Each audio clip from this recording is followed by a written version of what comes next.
Welcome, everybody, to this glorious day where we finally get to talk in open public about the Toronto Blue Jays. We're very happy to have you guys here. And I know there's probably a lot of people watching live streaming from all around the country, in this country and in others. So we welcome all of you to join us today. I just have a couple of brief remarks, and then I'll turn it over to Doug. I'd like to thank everyone that was involved in putting the proposal together today. This has been worked on pretty hard by many, many people for the last 4 years. Our former Mayor Dave Eggers, who is with us tonight and stayed the course to keep conversations open. The Blue Jays organization, who has kept the door open even though leadership changes have occurred. The many folks from the county, the state, and Toronto who have worked with us to get us here today. Of course, our staff, who has met every week for months to keep us on track. Our commission, old and new, who have allowed the process to move forward. And we cannot forget our residents, who have been patient and supportive every step of the way. Tonight, we will learn about the first step of this process and the proposal. And as you will see, nothing has been approved, and we welcome public input throughout the process to mold something that is community-driven and beneficial for everyone.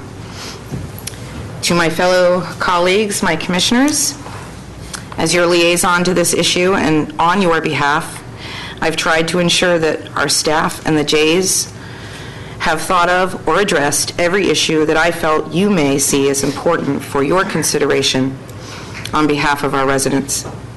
Affordability has been the most important goal. While this is just the first step, together we will present options to the community and work through every phase transparently and in the best interest of both Dunedin and Pinellas County.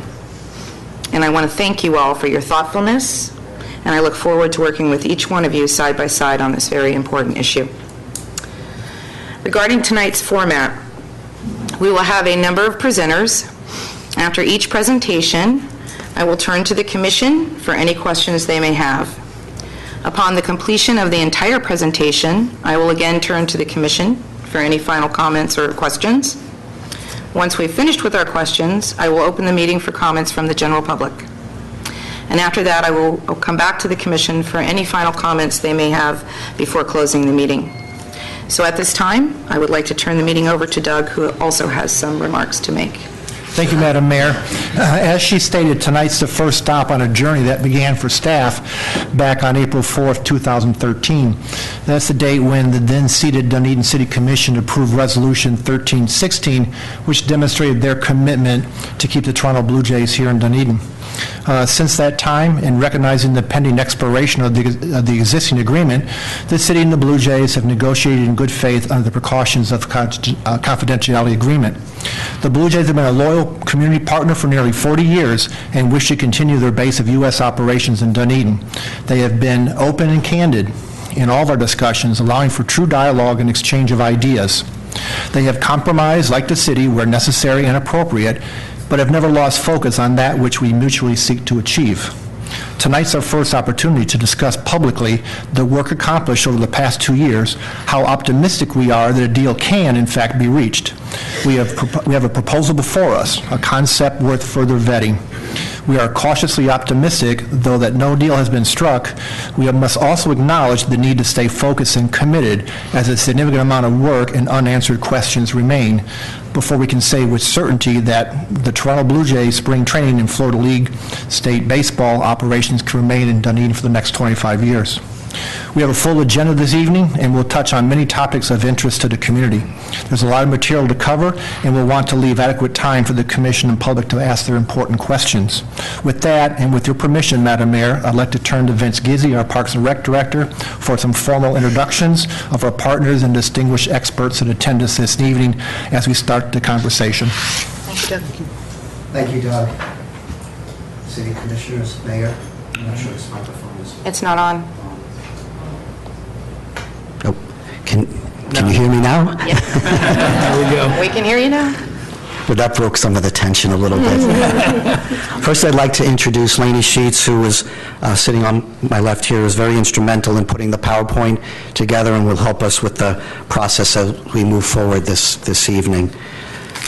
Introductions, I'd like to welcome, as Doug did, the Toronto Blue Jays staff here. We have Mark Shapiro, the President and CEO of the Toronto Blue Jays. Andrew Miller is the Executive Vice President, Business Operations. Matthew Schuber is both sitting up front here. Vice President, Business Affairs and Legal Counsel.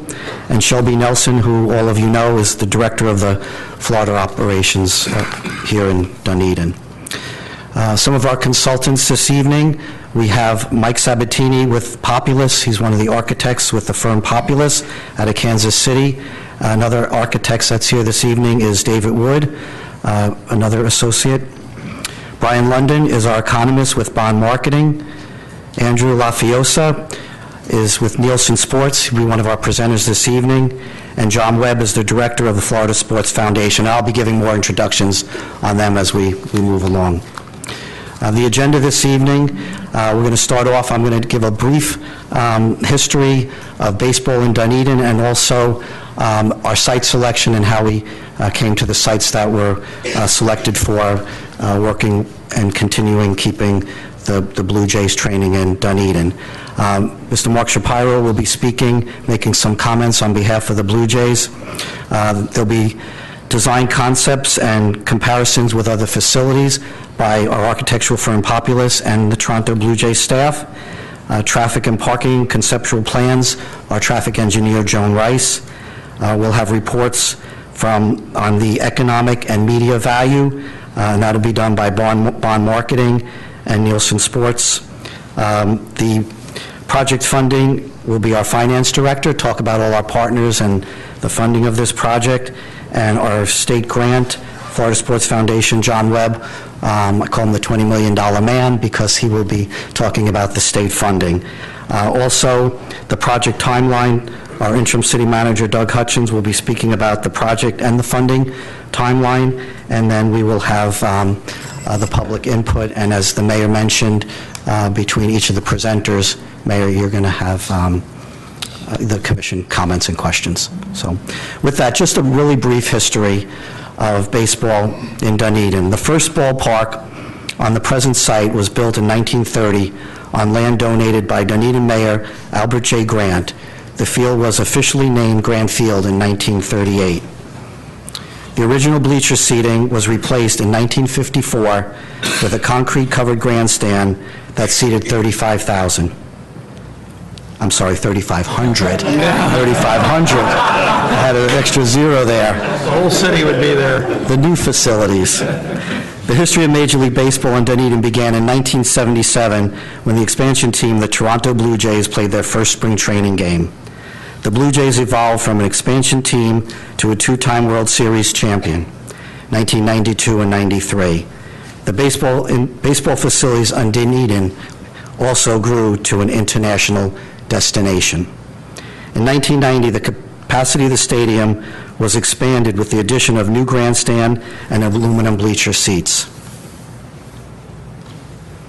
In the early 2000s, the stadium underwent another renovation that resulted in a current capacity of 5,509. This was made possible as part of a contract renewal agreement with the Blue Jays. Funding was provided by the state of Florida, the county, Pinellas County, the Blue Jays, and the city, very similar to the funding plan that we're proposing. Today, the name of the stadium is Florida Auto Exchange Stadium, but the official name of the field remains Grant Field. Dunedin has been the site for every Blue Jay spring training season, making the Toronto Blue Jays the only Major League franchise to have never changed their spring training city. The current license agreement between the city and the Toronto Blue Jays expires December 31st, 2017, and includes 2 5-year options at the team's discretion. At the April 4th, 2013 City Commission meeting, Resolution 1316 was unanimously approved by the City Commission. As Doug mentioned, the resolution supported the City of Dunedin's commitment to keeping the Toronto Blue Jays training activities in Dunedin. And since then, we've been putting our best foot forward to make that happen. Since September 2014, city staff has been in discussions with the Blue Jays under a confidentiality agreement. Tonight's workshop will be the first time in 2 years that our discussions will be publicly discussed. City and the Blue Jays discussions to this point have mostly focused on big picture, facility size, space, location, funding, and scope of renovations and expansion of the stadium and the training facilities. We look at it as a three-phase project. Phase one is the big picture, what we're bringing forward this evening, and what I just mentioned as far as the size, the scope, the funding. Phase two would be putting the funding plan together, and phase three would be the negotiations of the license agreement. That brings me to the site selections.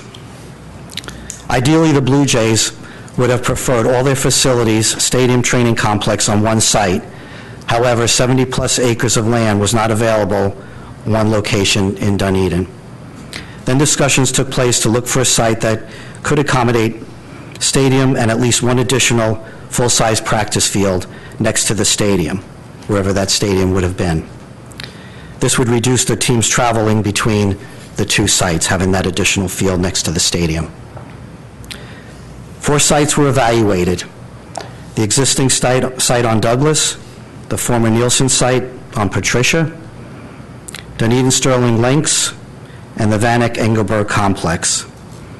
All of the options, with the exception of the Vanek Engelberg site, would still include the split facilities. All of these locations came with extreme challenges. The criteria that we looked at was the availability of parking, automobile accessibility, potential neighborhood impacts, construction costs, and environmental impacts. The first site that we looked at was the existing stadium site. This site is owned by the city. However, there was not adequate space to accommodate an additional practice field. Adding a practice field would have required the relocation of the library. Construction costs for a new library would have been $10 to $12 million. This was just not a viable option, but we did look at it. The second site that we looked at was the former Nielsen site. It had adequate space to provide stadium and additional practice fields. However, the site was not owned by the city, and it would have required a land acquisition. The on-site parking was limited, and the neighborhood impacts were anticipated. The third site was the Dunedin Sterling Link site. This was the par 3 golf course on Alt 19. The site is owned by the city. It was actually the best of the 4 options that we looked at. It did have adequate space to construct a stadium and an additional practice field. The site had good visibility from main roads such as Alt 19 and Curlew Road. It had the potential to provide the most on-site parking of all the sites. However, potential neighborhood impacts were also anticipated. The fourth site was the Vanek Engelberg complex. Again, this site is owned by the city. It was the only site capable of accommodating both the stadium and training facilities. However, on-site parking was extremely limited. The site was not visible from any main roads. It would have been difficult to access, especially on game day. And again, potential neighborhood impacts were anticipated, especially if there was presently that facility is being used for the training, but if you added a stadium there and put the 90-foot plus light poles and the traffic on game day would have been challenging. Since all these options came with extreme challenges, available space, visibility, parking, and neighborhood impacts, that a practice field next to a stadium would have been difficult to achieve. A more practical option would be to renovate and expand the existing stadium from game day use and enhance the training facilities at the Engelberg complex. The stadium would remain in its existing location and would accommodate spring training games, Dunedin Blue Jay home games, high school baseball games, and some city and community events. These stadium improvements would increase the capacity, the fan experience, the stadium amenities, and the game day operations. It was felt there would be limited neighborhood impact since the stadium remains at that existing location. It would remain at the existing location. And more details on that will be discussed during the Blue Jays and Populous' presentation. The training facilities at the Engelberg Complex are also being utilized by the Blue Jays, which neighborhood impacts should be limited. In order for the Blue Jays to have a year-round training facility to accommodate major and minor league players, the training facilities would need to expand into Van Eck Park. There's going to be 3 major league fields that the Blue Jays will allow for city use included in their training facilities, their new training facilities. So that could take a little impact off of the softball facilities. I want to mention that there are some unanswered questions. Doug mentioned that also in his presentation. And should the Blue Jays project move forward, decisions will need to be made regarding relocation of the dog park, replacing the 3 softball fields, and at this point, the funding and locations are yet to be determined. We have looked at a couple of locations for the dog park, and the dog park, relocating the dog park is in our strategic plan, and it is in the future budget as an unfunded project, but we have looked at 3 or 4 different locations. We just haven't been out to do the community involvement at this point, so I didn't really want to mention those, but the dog park does have several options for a relocation. And with that, I'll answer any questions. Any questions for Vince at this point? Okay. Now I'd like to introduce the President and CEO of the Toronto Blue Jays to come up and have a seat next to me here. Or actually, you guys can take over these 2 seats. Yeah. Mark Shapiro.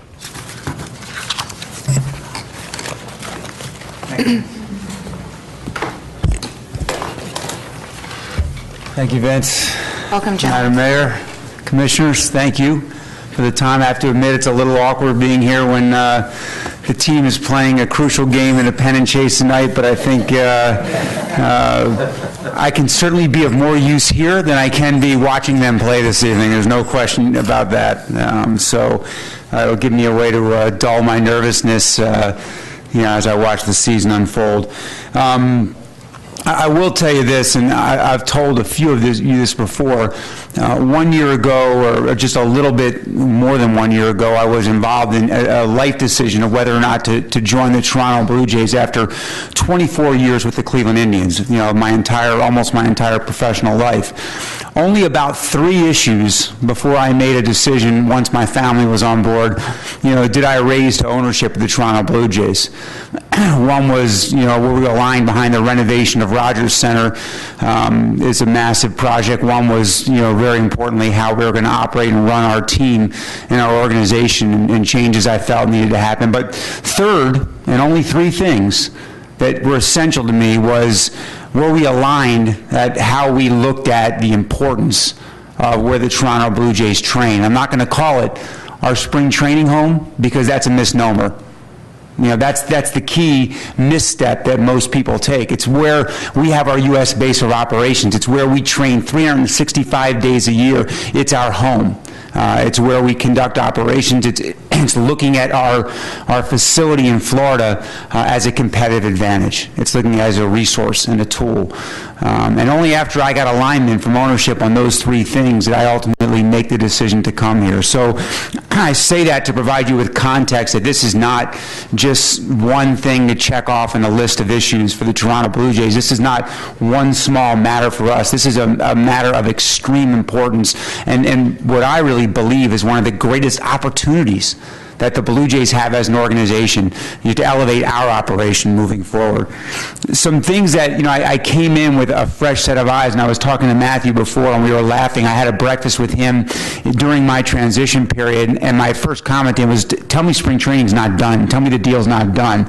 And I just wanted to make sure that I had the chance to assess before we made it what was going to be a very long-term decision. So I came down with a very fresh set of eyes, and certain things were immediately clear to me, that there were clear logistical benefits. Obviously, proximity to one of the best airports in the world that was very easy to get to. Two was proximity to other major league teams, including the Phillies and Clearwater, which we can conduct a multitude of synergies with developmentally and throughout spring training.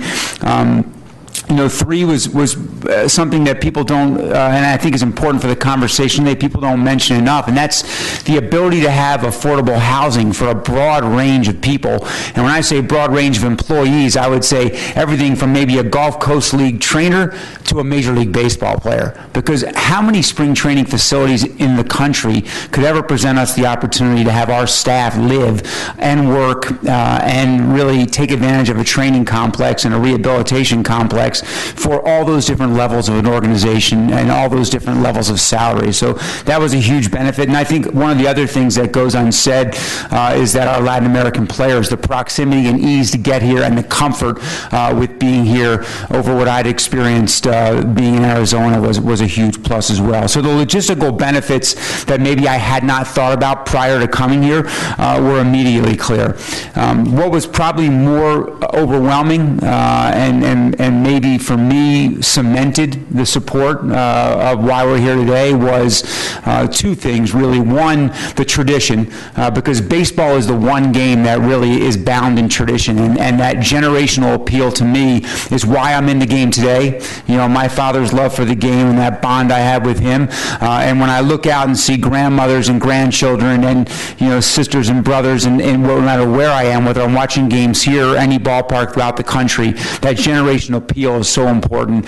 And the warmth and support, of the community here. And when I say community, I certainly mean the city, but I mean the county as well, because you certainly spend time throughout the county when you're here. The overwhelming support of Canadians coming down, which was unbelievable to me, but the support of the community, first the business community here, and then just the citizens here, to me was really something I had never experienced in any spring training community I've been a part of. There was a deep level of pride. And to me, what does that mean to a Major League franchise? That means that we're training our players in an environment that is supportive, that creates a championship foundation. So I felt like that, to me, combined with the logistical benefits, created a strong reason to move forward with trying to stay here. And that really began the next part of it, which was, in order to come up with a positive solution, you've got to objectively look at the challenges as well. And the number one challenge which was clear from Vince's presentation, and what I said at the outset, was the overall perspective of how you look at what we're attempting to do here. It is not a spring home. It's not a spring training facility. It is a 365-a-year U.S. base of operations for the Toronto Blue Jays. It is a resource. It is a tool where we train and rehabilitate players in an environment that we think will be a competitive advantage for us. We've got one major problem, one major challenge with the Blue Jays. We've got to overcome the payrolls of the Yankees and the Red Sox. And to do that, we have to do a lot of things better than the Yankees and Red Sox do. And one of those things is how we train our players and how we rehabilitate our players. And if you look at a building, if you look at the people within that building, if you look at the tools and resources within the rooms and the layout and the construction and the design, that is one of the greatest opportunities we have. And I'd seen that firsthand in Cleveland when we moved into our new spring training facility. Not only did it provide us with incredible developmental resources, but it provided us with an environment that we could develop a championship culture. And I think that's the second piece. And I'm so glad that I wasn't here when Vince was looking at all those facilities, because they all developed one thing until the last one, and that was a split major and minor league imprint. That was a configuration where our major leaguers trained separate from our minor leaguers. And I deeply believe with every fiber of my body that we need to train together. And the only thing as we set forward to work, and I mean it was a tremendous amount of work and belief and collaborative effort between the city staff and the Blue Jays staff to come up with where does that opportunity exist? How can we look, hey, the perfect one's not there. The 70 acres are not there. So do we just leave, throw up the white flag and say we're leaving, we're going to go look elsewhere? No, for all those reasons I mentioned earlier was, okay, let's figure out then how to satisfy the most important things, which are find a way for our players and our staff to train all year round together, where we can develop a winning championship culture and we can have a competitive advantage in a state-of-the-art facility. And then we'll compromise by having to drive 10 minutes to go play games someplace else. That's okay. Is it perfect? No. But part of making any successful deal is about compromise. And the second part of any successful deal is about partnership. And as we go on with the presentation tonight, it's clear that partnership is with the city, it's with the county, it's with the state, and the team is willing to partner not only by just agreeing to be here, but by financially committing the levels that put us at the top of what any team has done in Major League Baseball, by agreeing to compromise on logistics of how the facility is configured, because, and I say this most importantly, and probably to finish up, because we want to be here, because this is what we want to be. And I wouldn't be here tonight. We as an organization would have not spent the time. And I'll give you one thought as we transition to a video, and that is this. As a leader, whether you're a politician or a city servant, or whether you're a staff member, when you're making a decision for 25 years, you're not making a decision for yourself. I'm not part of making a decision that is going to imprint, my tenure with the Toronto Blue Jays. It's a 25-year decision. And so when you make a 25-year decision, you have an obligation to look at, are you doing the right thing for a franchise? Are you doing the right thing for a city, for a county, for an area? And I can say unequivocally, the way I look at every decision is if I did own the Toronto Blue Jays, which I clearly do not, but if I did own the Toronto Blue Jays, this is the right decision for the Toronto Blue Jays. To make every effort to remain here, to work hard side by side with the city and so many people that care deeply about us staying here, to continue to have a country's eyes fixate on Dunedin and Pinellas County, is something I believe strongly in, and I'm willing to continue to work to make happen. So we have a video that I think more succinctly and probably more eloquently, states, what we feel like Dunedin is meant to us, and what we feel like we mean to Dunedin. And so I'll use that in transitions. And thank you for the time tonight. Thank you, Mark. Here it is, the first pitch in Blue Jay history. Over the last 40 years, the Toronto Blue Jays have energized the nation. 2 World Series championships, 6 division titles. For 40 seasons, the Toronto Blue Jays have created countless memories that will last a lifetime. And for all 40 years, the Blue Jays have called Dunedin their spring training home.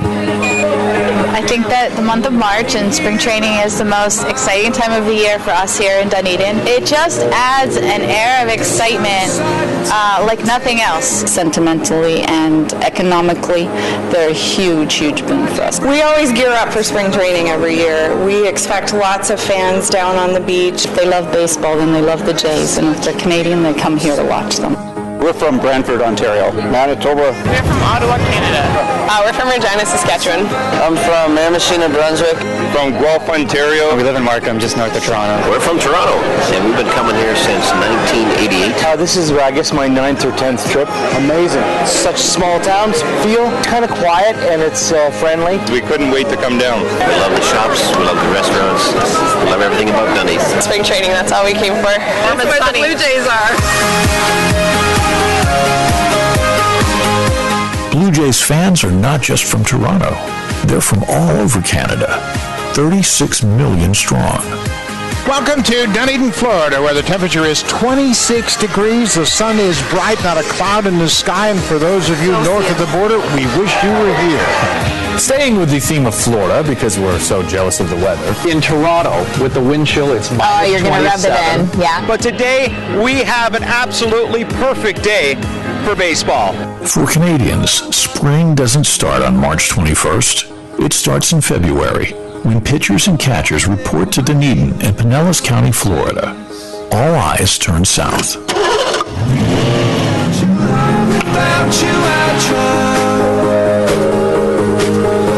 Somebody save me, I'm going down. And I don't even know how I survive. I won't make it to the show. Swing a belt deep left center field. The 1-2 pitch. Swing in and miss. He just struck out the side. Fly ball deep left field. Yes, go there. She goes. Every Canadian that walks in that door knows exactly how to say Dunedin.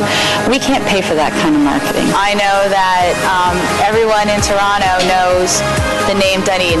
They don't call it Dunedin. And I think the Jays put us on the map. We get tourists from all over Canada, from Vancouver to Nova Scotia, and everywhere in between. It's beyond Dunedin. It's really all of Pinellas. For 40 years, Canadians had come to know and love not only Dunedin, but all of Pinellas County. Here's to 40 more years. Is that a commitment?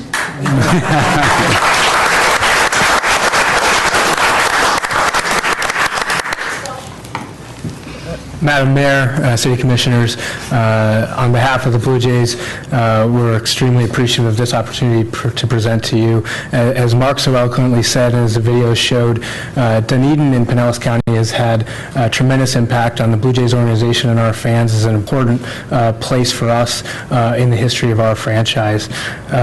Tonight, we're going to talk about some of the landscape of spring training, show some other complexes, some new facilities, as well as the current state of our facility, and then talk about some of the proposed renovations that we'd like to make. Ultimately, as Mark said, our goal is to stay in Dunedin, and we look forward to making this presentation and to answering your questions. So as all of you know, spring training is a major economic driver for the state of Florida. This slide shows some different statistics. On the left-hand side, it cites a $753 million annual economic impact from a study that was commissioned in 2009. And then on the right-hand side, it cites three statistics from Governor Scott's press release at the conclusion of spring training in 2016, talking about the record year with record attendance and showing over 26 million attendees since 2000. And part of the reason for the growth of interest in fans in spring training has been the newer facilities. So 22 out of 30 major league teams have had new or renovated facilities in the last 10 years. That includes 12 in Arizona and 10 here in Florida. Shelby's going to talk some now about some of the trends within the newer facilities along with what the current state is of our facility. Thanks, Andrew. Hi, Commission, Mayor. Welcome, Shelby. Doug and Tom. I'm going to go through some slides here showing you pictures from other spring training and training sites throughout Florida and Arizona, give you a better understanding of what we currently have and what other facilities have. The first one here is the new ballpark in Fort Myers, JetBlue Park. In 2012, the Red Sox moved just a few miles down the road where they currently were from 1993 to 2011. As you can see, the entrance, very inviting, modern look. Populous actually built this one. Main gate, you got your retail shop in there. If you look up now on your top right-hand corner, that's the aerial view where you can see there's 6 more fields there, the agility field or batting cages. Everything is on one site and a huge parking lot area. Next, we look at CenturyLink Sports Complex, which is also in Fort Myers, right down the road. And they did a renovation in 2015. Lee County, which did the one for JetBlue, also did this facility. You can see the Churchill Downs type of look that they have in here, very inviting. A beautiful ballpark. I know, Mayor, I believe you went to visit it recently. Seen both. This one is exceptional because it was remodeled. Right, exactly. Same type of structure that we're trying to do. This is a new ballpark in Palm Beaches that's going to be done, and they'll be moved in January for the Washington Nationals and Houston Astros that are moving from Vieira and Kissimmee. You can see here, there's 12 baseball fields. There's a main stadium. They got all their batting cages, their agility fields, all their complexes all on one property. Beautiful, modern facility that will soon be completed. And here's our current facility. As you can see, a little less inviting, a little outdated, and lacking some of the amenities at what you would see at other facilities. And what we'll show you later is the exterior. We have some options and some stuff that can really bring out some beautiful stuff for the city of Dunedin and make the residents of this area a lot more proud of their stadium. This is a different view. You can see how much room we have in the outfield areas and along the left field and third base side. A lot of open areas, and we're going to show you later of what we're hoping to do with that area, which is matching some of the stuff you'll see with other facilities where they're taking advantage of all those empty spaces and putting boardwalks and other things in that spot. Now I'm going to show you some of the things inside the training facilities that you're going to find in Arizona and again in Florida. This is one that we visited in Mesa, Arizona for the Cubs, and this is pretty regular amongst all the facilities. A much bigger facility. You're looking at a 10,000 square foot gym in here. You have the second floor for your cardio equipment. Obviously very high ceilings, a very open atmosphere, and again, this is, you'll see Bradenton just had one built. They have in Clearwater and every other facility that we have 200 plus players that are working out at one time and need this type of space. This is what we currently have. You can see the low ceilings, 9-foot ceilings, and those other ones are about 5 times larger than our current setup here at Florida Auto Exchange Stadium. And our complex is the exact same size. Here's a hydrotherapy room. This is common everywhere amongst baseball and other sports. So for this particular one, and what you'd see in the baseball industry is one hot tub, one cold tub, one for the major league guys, one for the minor league guys, and you see those on both sides. And then in the middle, you have yourself a therapy pool. And again, these are common things. This is nothing new in the industry, but something that's typical that you would see.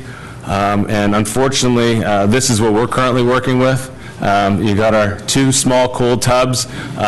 You know, we have all of our players, if it's Jose Bautista or a minor league guy, they come back to our facilities to train and to rehabilitate and working with our therapists. And unfortunately, we don't have the equipment and the space for them to do all their work. This is an example, again, and Vince was with us in Arizona and some of the other facilities of what you would see the home clubhouse looking like for the major league guys. You have 75 or so lockers in there. And this is, again, we picked the Padres one, but you could go to many of the other facilities and see the same thing. And this is our current setup in our facility. We have a lot of lockers in a very small space. You know, you have 75 players and not enabling them to have enough space to do their work. And then finally, we have a dining room area. So, you know, we have a high performance team. We have a kitchen staff. We have our cooks, and we're trying to create a space. This is an area that you would see for the Minnesota Twins in Fort Myers. You have room for all of their players to eat at one time. And currently, this is the facility that we have at our complex for our 200 plus players that are working out and training throughout spring training, and as Mark mentioned, 365 days of the year. So this just gives you a comparison of what we currently have in Dunedin and what you would see traditionally around all of the spring training and minor league facilities. So Shelby talked some about the comparisons to some of the newer facilities. I'm going to talk a little bit about what our objectives are and what some of the needs are. But first I want to touch on the economic impact. And Brian London and Andrew Lafiosa are here, respectively from Bond Marketing and Nielsen, to talk in much greater detail about the economic impact study that was completed. But from an overview standpoint, the Toronto Blue Jays have a very unique role within Major League Baseball. We're the only team that represents an entire country. And what that means is that we have 36 million people across our country of Canada that are into and interested and engaged in the Toronto Blue Jays. They watch our games on television, they listen to the games on the radio, they fly to Toronto to attend games, and they come to Dunedin to attend our spring training. And what that leads to is a significant economic impact for both Dunedin and for Pinellas County. So roughly 25,000 hotel room nights in an average year. Approximately $481 per party per day is spent by visitors. 79% of Blue Jays spring training attendees are from outside of Pinellas County. And the Blue Jays as an organization, we spend $9.4 million on average in a year on staff salaries, on equipment, and supplies. And what that leads to is an overall economic impact of $92 million brought into Pinellas County. In addition to that, and Matthew's going to talk a little bit more about this, and Andrew will get into this more from Nielsen's perspective, but there's also $5 million of marketing value created by all of the mentions and the broadcasts and the online views from our games. The reason that we wanted to spend a little bit more time on the media value and the coverage of the Blue Jays is because as we started down this process with the city staff, we realized early on that there was going to be a lot of talk about the economic impact of the Blue Jays. There were a few things, though, that we took for granted that we realized in speaking with the city staff that might not be obvious to members of the community in Dunedin or Pinellas County or to the City Commission. And those were things that we see in Canada that wouldn't necessarily be visible here. As essentially a national local team, Canada follows the Blue Jays from the minute that players report down to spring training. Whether you're in Vancouver, whether you're in Nova Scotia, as soon as those players start to report, media in all of those communities, national media, local media, radio, television, print, all start to report and mention the name Dunedin, Pinellas County, and all eyes turn to the Blue Jays. There's no split focus. Everyone is focused on this location. It also happens to be a very cold weather country at that time of year, and there's a lot of interest in the fact that it's a nice destination in addition to being the spring training and Florida home of the Toronto Blue Jays. We realized it was incumbent on us to try to explain that, to show that. Some of the video did demonstrate that. Some of those comments that you're hearing are from our broadcasters. Those are not paid broadcasts. Those are discussions that happen every day, and they're going into Canadians' homes. And some of the facts that we pulled out as we started to analyze this were Blue Jays spring training games, many of them are nationally broadcast in Canada. They're not only nationally broadcast, but the viewership for those broadcasts exceeds some of the regular season broadcasts of many Major League Baseball teams. So during those broadcasts, all of our fans are seeing a warm weather destination, a place that they are interested in seeing because of that team, and that's driving a lot of exposure and name recognition, as some of the business owners pointed to. In addition, there's news media. In addition, the Blue Jays also have one of the highest social media followings in all of Major League Baseball. And there are many videos and mentions, and again, all leading to very, very strong name and destination recognition. So we felt it was very important to bring that out, and that's why we also brought in Nielsen Sports to attach a value to that and to try to explain that part of the puzzle that maybe we wouldn't do as good a job explaining. So Mark talked about the objectives, and the truth is that the way that players use these facilities has changed dramatically over the last generation.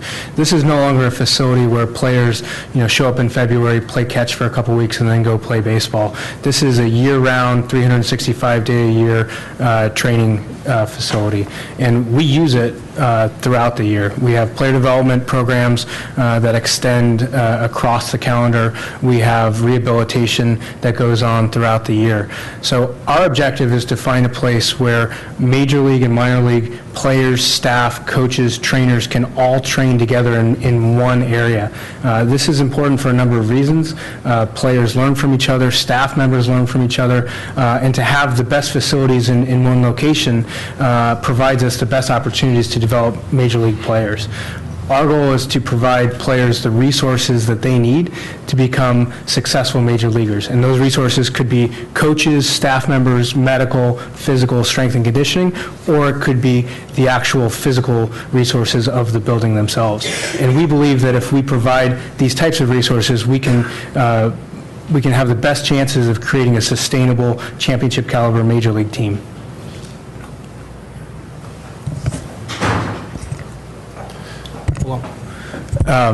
In terms of our needs, Shelby touched on a lot of these areas within looking at the comparable facilities, the newer facilities. It really comes down to two primary areas. One is on the ballpark itself.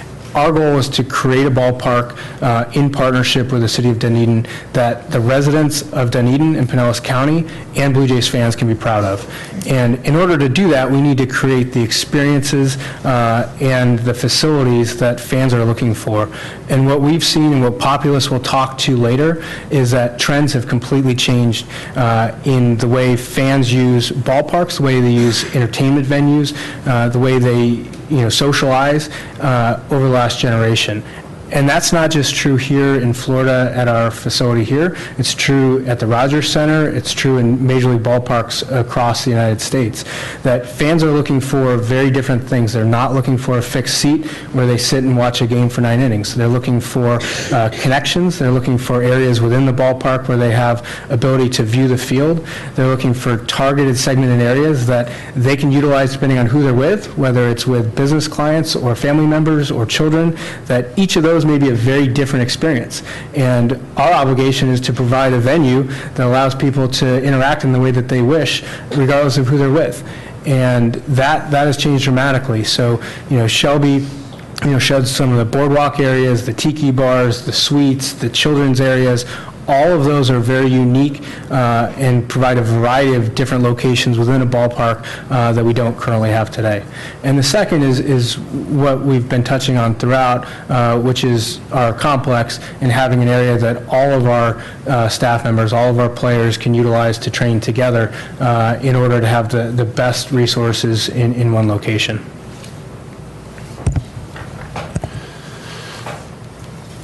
So we're thrilled to be able to bring out some of the concepts and designs that we've been working on with Populous in order to see how we might achieve all of those stated goals in Dunedin. So you've heard already from Vince Gizzi about the extensive amount of research that was done on all the different locations that might be a possibility in the city. You also heard from Mark Shapiro about settling in on the goal of bringing training together at one site. And so we were certainly pleased after a lot of study and analysis to settle in on the complex site at Solon Avenue. So right now, I'm going to show you, that's the current site. As noted, it's used right now only for minor league training. You've got the 4 fields that are in the cloverleaf, and then the additional field on the left side. The white building at the bottom left corner, that's the complex building, and it houses the minor league training operations. So we set out with Populous to look at this site and to see if there might be a way to fit major and minor league training on the site. And this is the conceptual site plan that they came up with that allows that to happen. So that's a very exciting opportunity here. There's a legend on the right side that explains what all the different portions of the property are. I do want to point to a couple of different items. Number one, the fact that number 4 there, that would be the new building that would house all of those operations. And what is a very positive element of that is the way that it gets to be centralized on the property, so that the heaviest use is right in the center, and on the periphery, that's a much lighter use. So again, not a big change from what the impact is on the site right now. The second thing, going with that same theme, is that right now that is where we do our minor league training. So the highest volume of users is already there. Adding the major league players would be a very small addition. So again, very little additional impact on the community. And then staying with the theme of the community, actually, Vince touched on it, but you see at the bottom, the current concept has a parking lot down at the bottom there. And the idea there, it's exciting for us to have presented to the city staff the idea that we might be able to turn over to or three of these fields to city uses for some portion of the year. So adding a new option and some of the creative folks at the city to be able to use those fields for community uses and think about what the community might be able to do with them for some portion of the year. So that's why the concept has the parking down at the bottom, with the idea that some of those fields would be available for city uses. This is a design showing the possibility for the building. If you imagine in the building, the way you combine major and minor league training is that you have major league resources basically down one side of the building, you have minor league resources down the other side of the building, and in the center you have the shared services, things like the weight room, the hydrotherapy, so that everybody is working together, and then on the second floor you have the offices. This is just another view. Again, these are conceptual. There is nothing final here, but it's just a possible look.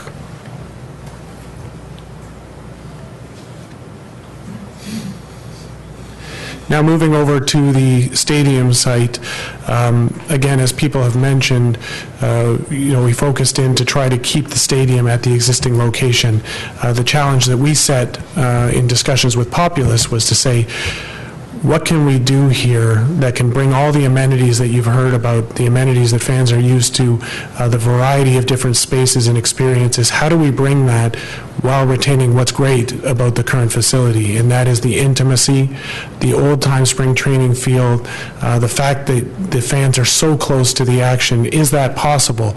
And we were very pleased to see that Populous, with their experience, was able to bring that to these concepts that we can show you now. So you've seen the photographs of the main entrance to the current stadium. The idea here is to add some architectural elements that Populous is going to speak to much more eloquently than I possibly could, but things that tie into the community, things that give this place a look and a feel that the community can be proud of, and that our fans, Canadians, and members of the community can take away as a memory, something distinctive, something memorable, something that people will recall many years later as their spring training experience. This gives a good look around the outfield area, where Shelby pointed out that right now, there's really no utilization at all. A lot of the exciting opportunities lie out there in terms of providing variety. So you see a boardwalk that's placed there in the image, and on it you have the opportunity to put food and beverage service, to have different types of seating, to have a tiki hut. Down the left field line there's grass berm seating, the opportunity for a new video board. All of this just illustrates the idea that no longer would fans have to be behind home plate, sit in their seat and remain there throughout the game. We hope that this would present the community with a lot of different opportunities for all ages to experience the game. Just another view. This is another potential look for the main entrance. Again, giving it an identity, something more memorable, and something that all the other teams are doing, but for us is a really exciting opportunity, is the opportunity to have a team store behind there. We've heard anecdotally over the years the way that our stadium here has become an unofficial Canadian embassy, where anybody who is from Canada that is in the location feels that not only should they come and see it, but they should be allowed in for a tour, and they should be able to leave with the Blue Jays cap. So in meeting our international obligations, if we could have a store there that we could open year-round, we could actually accommodate those people and allow it to be a year-round experience as well. And this is just another conceptual look down the right field line, which I will leave to Populous to speak to. And speaking of Populous, for those of you who may not have heard the name, they're really world leaders in sports venue design. And in terms of their experience within baseball, the number of professional ballparks that they have designed, home stadia for major league ballparks as well as spring training facilities, the number is enormous. They will speak to it. They will explain some of the other facilities that they've done. We're lucky to have Michael Sabatini, principal of Populous, with us today, as well as David Wood, associate principal. So they're going to come up now, and they're going to walk us through a little bit of a 3D image of it, and they're going to speak in more detail detail to the designs that they put together. Matt, I'm just going to ask my commissioners if there's any questions up until this point, or you want to go right into the fly-through and things that we're going to see. Maybe just a general question? Sure. Maybe if you guys could speak a little bit to your philosophy about training, because I know there's a lot more that goes into training than just rehab. I know the Blue Jays are committed to holistic training. Are there classrooms? Are there going to be, because I know a lot of teams have life skills classes and so on. So that would be one question. The second would be long-term. Do you see dormitories? I mean, some of the teams, house their players within the community and in a dorm atmosphere. Yeah. So first, when it comes back to the philosophy of development, I think that's intertwined, within the building.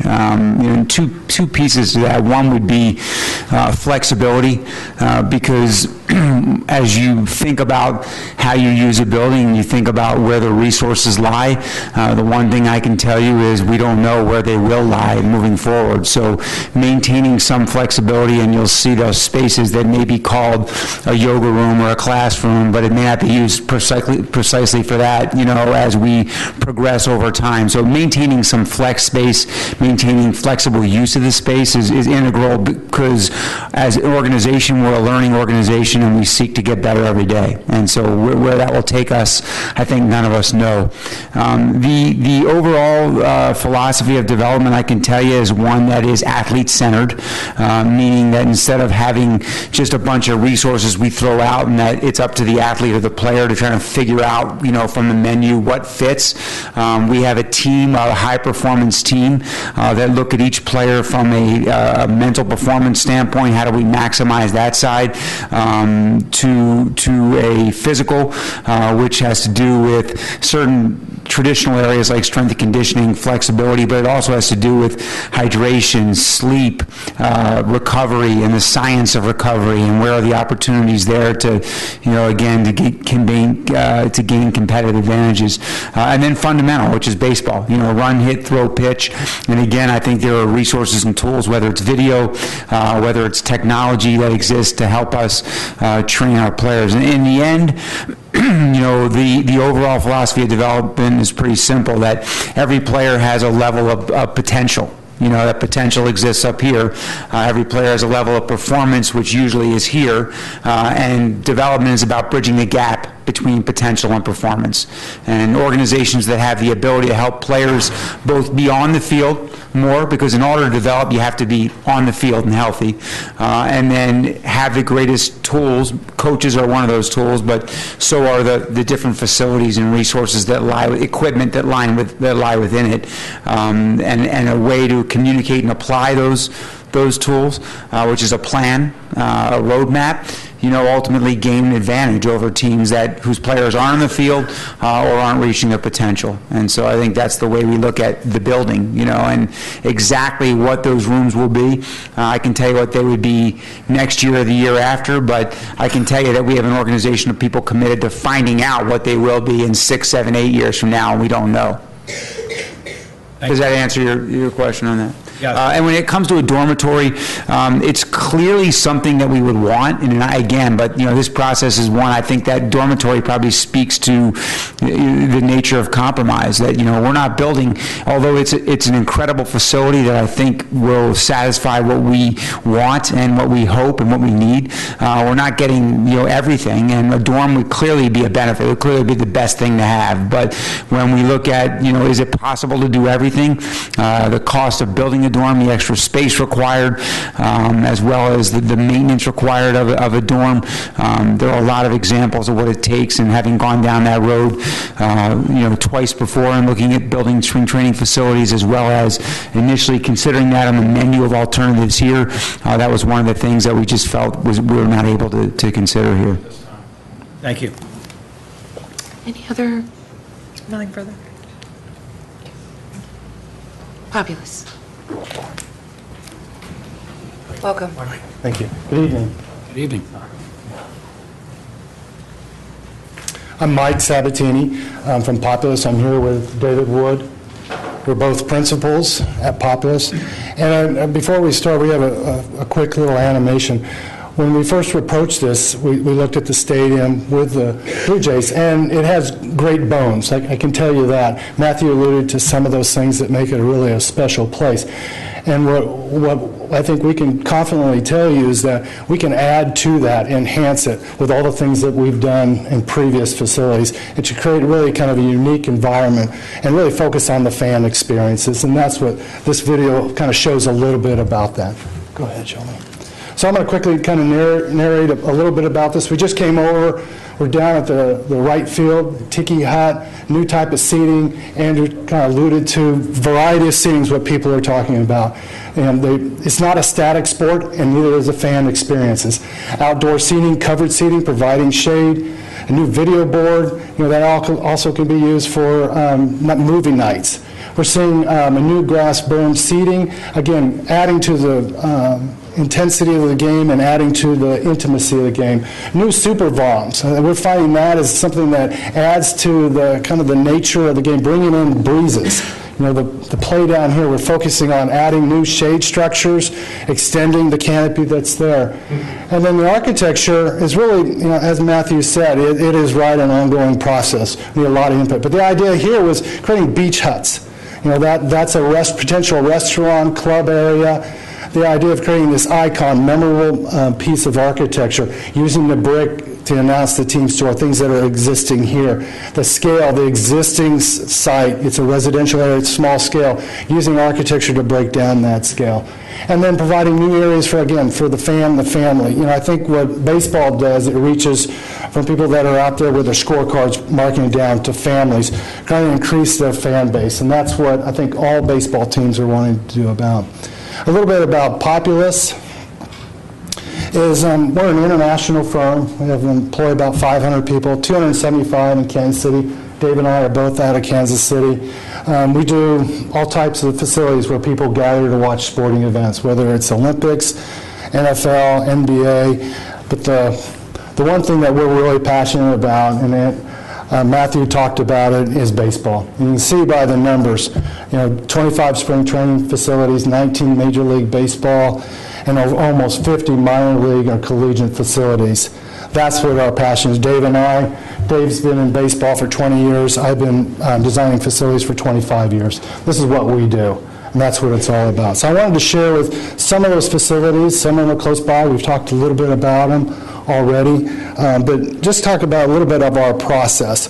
Because we've done a lot of facilities, we understand budgets, we understand schedule, we understand how to work with people. It's about a process, understanding the needs of the community, the needs of the stakeholders, the needs of the teams. And so we're constantly raising the bar. We know what those trends are. The things that I think is what's great about Populous is that because we have all these other venues, we know what people expect. We have a specific group that's all about technology. That's all they do about activation, because we know that's what people are going to and what the future is going to be about. And so what does that mean to the sporting event? Because it's going to change in the next couple of years. At JetBlue, the Red Sox came to us and said, we want to bring Fenway to the south. And so what are the best aspects? And so the best aspects of Fenway is the monster wall, Petsky's Pole, Yawkey Way, which is a street right next to Fenway that is occupied by vendors. And so we said, well, why don't we take that idea, take it a little bit further. So the monster wall, we said, let's put people in the monster wall. So you're behind netting, which nobody does, and you're in the shade. A big deal in Fort Myers. One of the unique things, I think, about Fort Myers is the idea is how do you create a unique facility that's only could be built in Fort Myers. And if you're familiar with Fort Myers, they have these cypress domes. And it's all about these cypress canopies. And so the idea was to create these free-flowing canopies that people would sit under. So you get that kind of shade, you get the air movement. Again, all about creating those breezes, making it comfortable for the fans. Is it not working for you? What's that? He's pointing at that. Oh, it is on this side. You can't, that side we've determined. I can't see what you're pointing at here. I'm sorry. So the left-hand picture is that canopy, that free-flowing canopy is in here, okay? This shot down below is the monster wall within it. Yawkey Way, we brought down, instead of what happens in Boston, it's outside the stadium. So our idea was, we'll make it the concourse. They don't have a team during the summer. So during the game time, this becomes our concourse.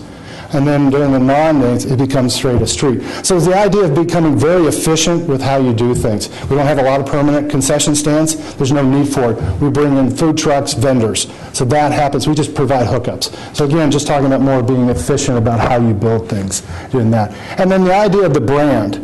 You know, those are kind of those unique kind of visual points, what we call Kodak moments, that you can come in, people will stand in front, get a photograph of yourself in front of your retired members, your favorite players, and telling a story. I think that's what we're really good about, is trying to tell a story on the team and on the community.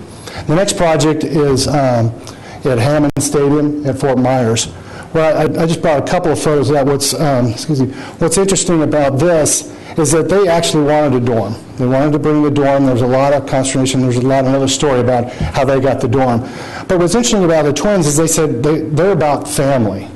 And we kind of talked around, we shredded a little bit about it, and the idea came up is that if you're at a family at home, everybody comes around the dining table, the kitchen. That becomes a center. So we organized, right behind this rotunda in the center here is the dining hall.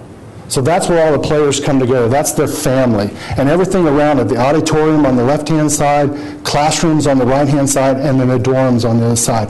So the idea is to try to tell a story about their team and how you can associate all the program capabilities. This is some shots of at the stadium itself. And their concept was to increase the group sales, group ideas, and people sitting in neighborhoods, if you will, but in shade. Shade was another big component of it. So we created these outdoor bars, you know, kind of a modern interpretation of the tiki hut. At the back of the stadium, we have an existing shelter, shade structure. So we decided to provide an extra platform that also shades the concourse down below. And that's what you're seeing in these two slides here, these corner slides. And then the idea is they wanted the team stores, just like we were proposing here, is to bring that out front, make it a 365 day. And I think the biggest success is that we put a lot of effort in matching the existing facilities. So you really can't tell what's new and what's old in this facility. And then one we're doing currently right now, Dave and I are working on, is right up the street for the Yankees. And their idea was, you know, we reduced the seating capacity here. Their needs was more on group sales, really approaching millennials, those people that the fan base that don't approach you, people that come out and just want to be seen. They want to take a Snapchat. They don't really care what's going on in the ballpark, but they want to be a place to be seen. And so that's what's happening. They're not necessarily about the game. It's about being seen. And so that's where we're seeing the change, and I think they've talked about the kind of the evolution of baseball, and that's what it's coming down to. And so here, they're creating this fan experience. They're creating the connection between the foul poles, the outdoor outfield seating. We have a variety of seating decks. The seating that we've taken away is down in these corners and provided different types of spaces for them. They also are introducing a brand new team store here. Their team store is stuck in. The other thing about this that we've done is we actually investigated how people actually come to the game. It's kind of interesting, they currently come across a bridge, come down in here, and then come back in the stadium. We have a brand new entry here, just kind of understanding not necessarily what they also wanted, but what we noticed in a game situation. Just didn't seem efficient. So here are a couple of shots of it. Kind of the outdoor bars underneath shade structures. This is in the right field. Working with their existing structure, they have some seating here. We pushed the new bar, new canopy out, so a lot of those people in the shade. Because anytime you have seating out there, some people just don't go there. And then a new product we introduced was cabana seating. This is just in an outfield in the right center, just lounge seating. Again, it's not the best seat in the house, but you're creating a unique opportunity for someone to purchase on a game day. And then here's the new entry for the new team store. So for your project, I think it's also, we're taking all those things that we've learned and what works and what doesn't work, and we're still in a process. But I think what we can create is these unique opportunities for different types of seating. Matthew talked about the Tiki Bar in right center. That's associated with about a couple hundred seats. So we currently have 5,500 seats, right? And what we're looking at is adding about another 2,000, 6,500 seats, fixed seats. and then getting the capacity up to 8,500. Like I said, baseball is just not a static sport. So that 2,000 will be in the berm seating, standing room. We have drink rails. People can just walk around with a beer, sit down, stand up, and just watch the game from various spots of the game in the outfield and in the infield. We're also introducing these super bombs that we did, if you're familiar with Fort Myers. We blew out about 150 seats there. It's been a big success for the Twins. We're suggesting the same thing here. We're just doubling it. Again, it's trying to connect back to the concourse. And then here's a couple of just vignettes. This is at the back of the bowl. A new platform provides shading for the concourse down below, lounge seating, some drink rails, more of a, just an area that people can watch and commute. You could sell this on a day of game, party suite, or clubs. Here's the tiki bar. Look in the right center field. Again, seating under shade structure, tiki bar with shade structure as well. Again, I think it'd be great to bring in some type of things that would relate back to Dunedin. The video board, new video board, the berm seating. You know, one of the things that we do is we look at what baseball has to offer, like the bullpens. You know, they have a 6-pack of gang mounds in right field here at Dunedin. We'll build seating around that because people want to see their favorite player. And the same with the visitors. Take advantage. When you've got some big names coming into town, you can build those seatings around there. So people, it'll be almost like destination seating that we're designing. And then a brand new concourse. Really pretty much saving the seating, keeping the bones, but creating a new fan experience. That's environmental graphics, branding for the Blue Jays. All those kind of things makes for a very exciting, I think, a very exciting time to watch a game. And then the architecture that Matthew talked about was, we were just looking at, you know, and it's a game of process. You know, we haven't had really anybody's input. It's just something that we've visited here, kind of walked the neighborhood, a little bit about what Dunedin could be with the different materials, different massing. And again, I talked a little bit about the neighborhood, but building the scale of it down to residential. One of the interesting, let me go back here, one of the interesting parts, I think, is this outdoor club in the back of the press box. One of the things that we look at is, you know, what can you give back to the community? Some of these spaces, we talked about the drive-in, you know, for the video board. This space behind is an open area, could be used for community fairs. So this area above the team store, the ticketing, behind the press box, could be that 365 venue sitting on a piece on the street. And then again, the idea of these beach huts sitting above. Again, it breaks down, it kind of reminds you of the residential, a little bit of beach, the lap siding, a little bit of the masonry. Again, just tying in the scale of the situation that we're in now. So there's a lot of good things coming out of this. But again, it's a process that we're going through. Okay? So I'll take any questions at this time before we move into the next. Questions for, yep. How big a role did the luxury boxes play? There's a small, you want me to answer? We've got 5 boxes currently, and they're also party boxes so that you could expand them depending upon. So it's replacing, I think we have three now, so it's adding 2. So it's a small portion of it. The more the renovations has all been more on the group sales and the group areas and the seating variety. Other questions? Okay. Thank you. Don't go anywhere. Any questions?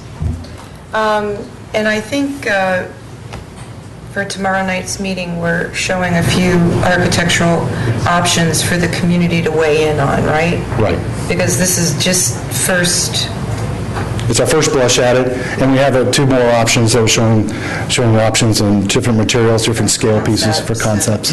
Yeah. And can you just, in a quick blurb, because that was a little bit long, can you just again outline how the facility, at least in its current design or proposal, can be used for other community events? Just rehash that real quick. Well, I think the portion, first of all, is the existing, the new video board. And what we're seeing nowadays is that you can bring in, overnight stays, have movie night, Those are the kind of things that we could work with Shelby, what they're doing. The idea of this community space that was behind the press box, but above the team store, it's a large amount of area. I think we could figure out, it depends on what your type of event it is, close to 75 to 100 folks there.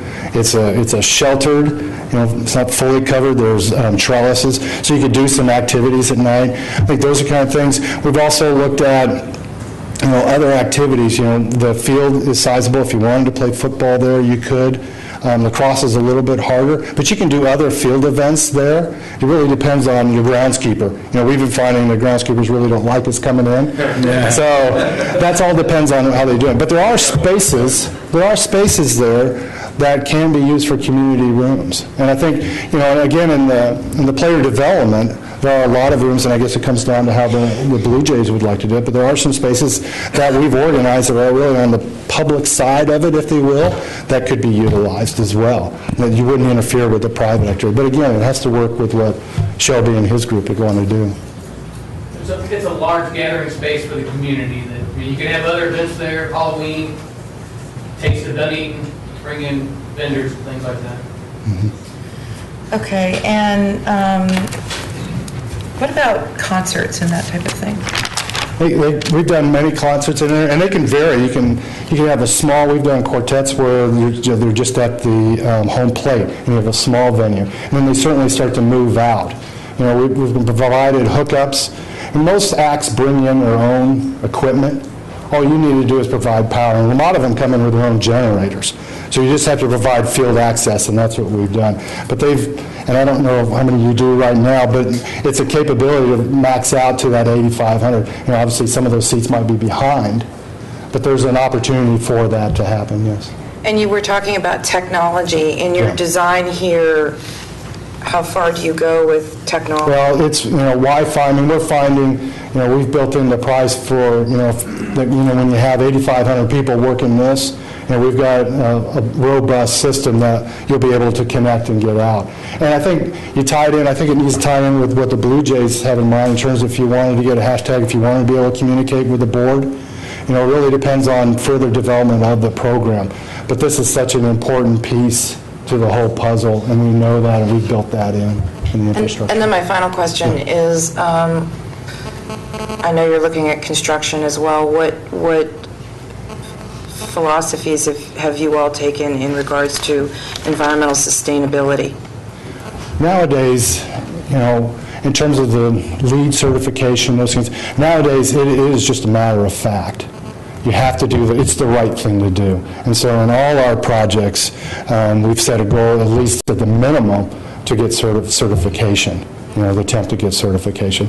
So that in itself, all your mechanical systems, it all has to do that. And that's, nowadays the code really is requiring us to do that. And a step further, we take a look at, with the Blue Jays, saying what is important, because, the waterless urinals and those kind of things, those are the kind of things that impact in the dollars as well as just the economy. And we know how water is so precious here. And so those are the kind of things, as well as reclamation of water coming off the roof and those kind of things that we can utilize. How about solar power? We haven't talked much on solar. The solar power actually was interesting. JetBlue was approached to do solar power. We didn't have enough area for solar power.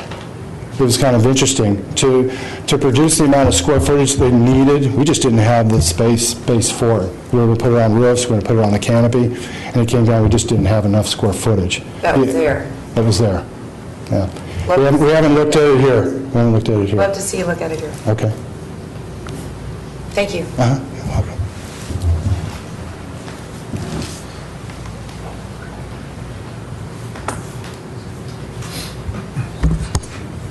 Okay. Are we moving to traffic and parking and all those good things?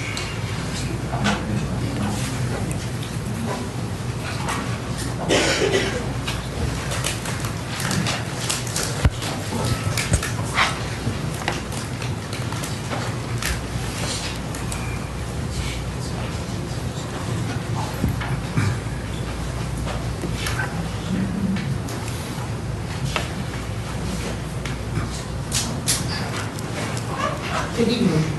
Good evening.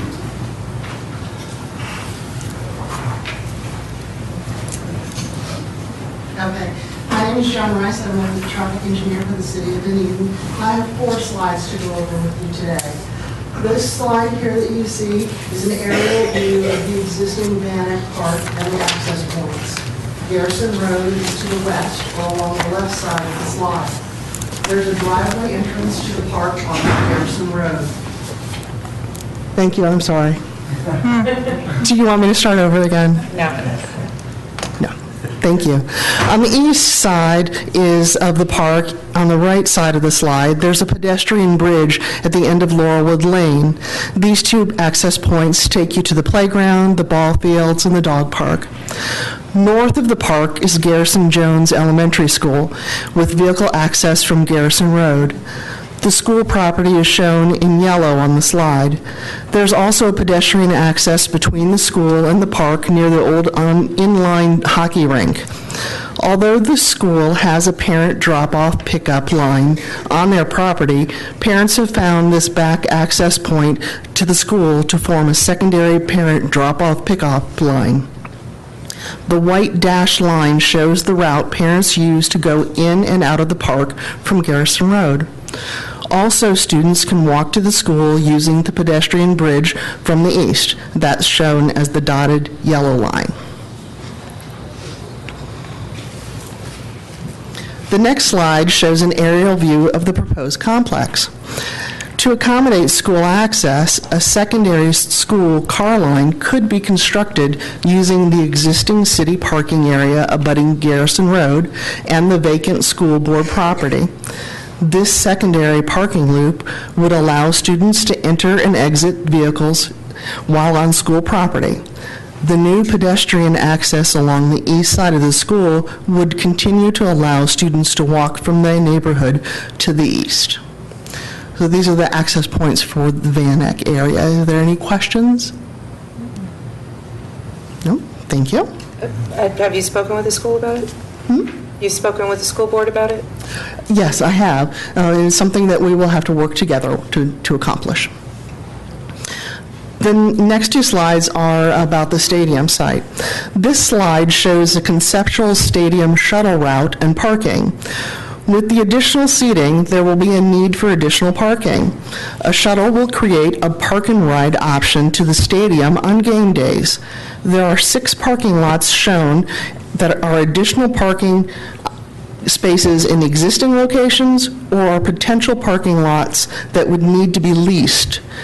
The conceptual route runs along from Main Street at Patricia Avenue, along Virginia Street and Douglas Avenue, down to Edgewater Drive at Sunset Point Road. This slide shows the Jolly Trolley route during spring training. Starting in October of this year, the Jolly Trolley will go from being only on the weekends to 7 days a week, connecting Clearwater, Dunedin, and Tarpon Springs, with the route mostly along alternate US 19. During spring training, the Jolly Trolley route will travel in front of the stadium on Douglas Avenue from Sunset Point Road to Lyndhurst Street, allowing visitors another way to the stadium. Again, parking lots would need to be leased for stadium parking. Do you have any questions? Yes. Joan, I don't know if you'd know this or not, but capacity of the Jolly Trolley, I mean, and are we going to increase frequency during spring training, or do you think we need it? The capacity is like 33, About 33. something like that. And no, the capacity was not going to be increased. That is certainly something that can be considered. Correct. And that's why we have also the slide prior to this one is the conceptual shuttle route, and that would be more just for the spring training, just to get people from the parking lots back and forth to the stadium. Okay. Any other questions on traffic and parking? Actually, I did. Joe, you're saying that other parking lots would have to be leased, so that the city would have to find additional real estate for parking? Right. We've only just conceptually looked at possible areas that we could maybe get some cars in. And we've looked up at Sunset Point and Alternate 19. There's a large vacant track there. Somebody owns that, and we would need to lease it in order to park on it. And then the Causeway. Causeway Plaza. And also Causeway Plaza, if they have additional parking out there that we could lease from them as well. Similar to the Meese Hospital parking that we lease during some special events. Thank you. And then, Vince, all of this would have to be negotiated with the Jays, right? Yes, it would. Yes, it would. And we actually may look at those lots for long-term anyway, not just spring training, to try to keep the cars out of downtown, right? Okay. Any other questions on traffic? Could you just go back to the routes on the school again, Joan? Could you just go through that again? On the conceptual routes, the shuttle? Yeah. Okay, there are 6 parking lots, and... Oh, no, not the school. For the school. Oh, for the school, I apologize. For the existing route or the proposed? The one that you're going to propose to the... Okay, the proposed one. Because the school now has a secondary school car line through our park, and because the part of the field is going to be covering up the existing route, we propose putting in a path using the existing parking that's in front of the park now, and then also using the vacant track that's right there. You can see the piece that comes down from the Garrison Jones Elementary School. That's a vacant track that they own, that we could have cars go in, go onto our parking area, go up, back around, and in the process there would be a sidewalk that would lead down to the school so the children could get to classes. So the yellow line would not... No, the yellow line around the school is just the property boundary. Okay. Okay? The dotted yellow line... The dotted yellow line. Okay, the dotted yellow line would be for students that are currently using the pedestrian bridge off of Laurelwood Lane and then coming around the backside and into the property. Because the access point is going to be blocked, we would have to establish a new access point on the east side of the school lot. Thank you.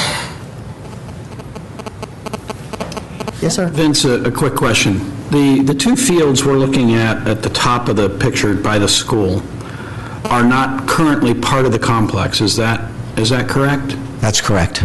Okay, so that was the adjacent Van Eck Park. Yes. Okay, all right. Those fields are where Van Eck Park is presently now. Okay.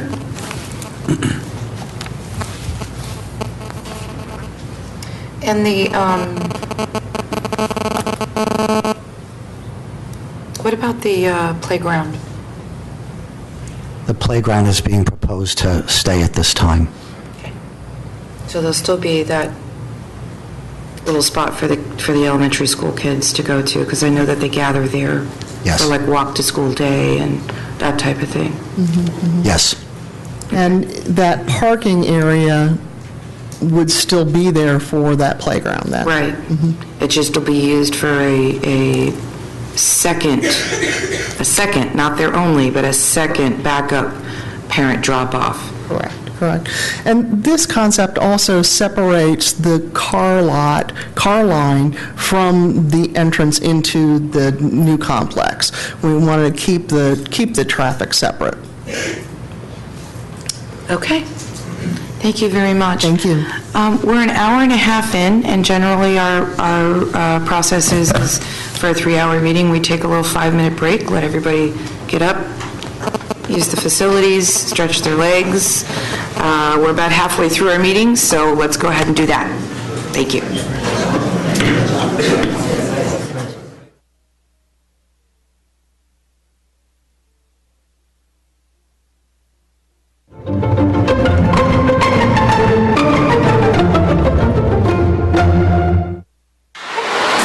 City of Dunedin Stormwater Division asks that you help keep yard waste out of the gutters and storm drains in front of your home. In addition to oils and paints that people should not pour down the sewer, leaves from our city's trees clog storm drains and street sweepers, making it more difficult for the Public Services Department's efforts to keep our city clean. Help keep things in Dunedin flowing. Dispose of yard waste properly. I think my earliest creative memory was the squishing of Play-Doh between my fingers. There was something so wonderfully tactile about it. It brought all my senses to life. The classes I take here at the Dunedin Fine Arts Center build on that creative memory. It was always there. It just took signing up for a class to release it again. Whether it's a drawing, painting, photograph, sculpture, or a piece of jewelry you have inside you waiting to be freed, we have the class to help you do it. Call 727-298-DFAC now to enroll.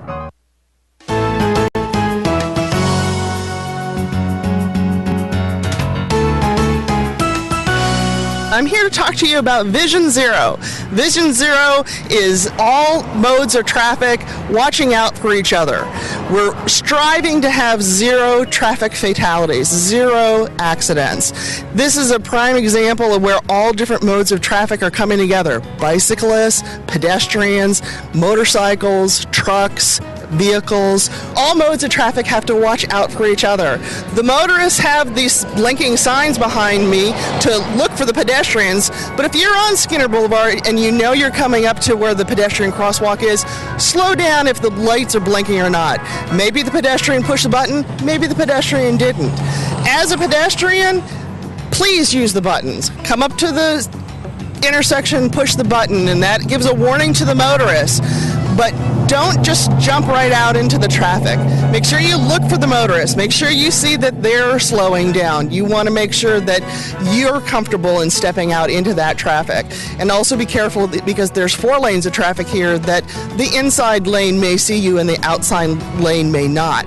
The Pinellas County Sheriff's Office has reported the top Dunedin crash intersections. They are Main Street at County Road 1, Main Street at Belcher, and Curlew at Belcher. So please be careful and conscientious of everybody that's using the roads together, and we can keep fatalities down. Remember, Dunedin, drive friendly.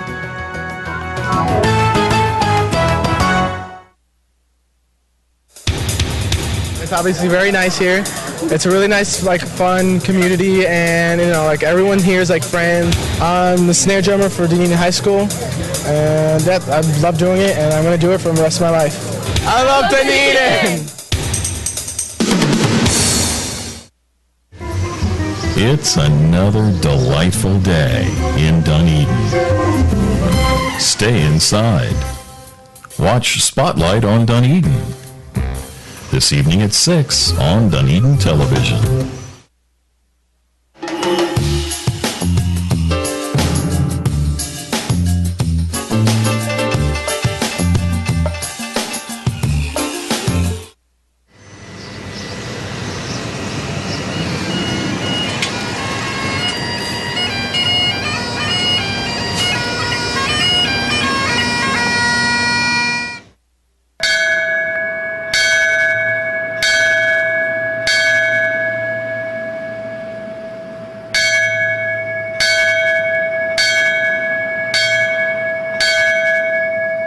All the thoughts and memories of that fateful day flood our minds and hearts. May we choose today to honor all the brave men and women who ran to lend aid and rescue those in harm's way. A little more than 1 year ago, this was only a vision. Once we built our new station, we were like, this is a beautiful place to have a monument to remember the 9/11 events. Great support from the citizens and the city. It was just amazing. It's a beautiful ceremony, beautiful service, and I'm just so proud to have had a small part in bringing this beautiful monument to our town.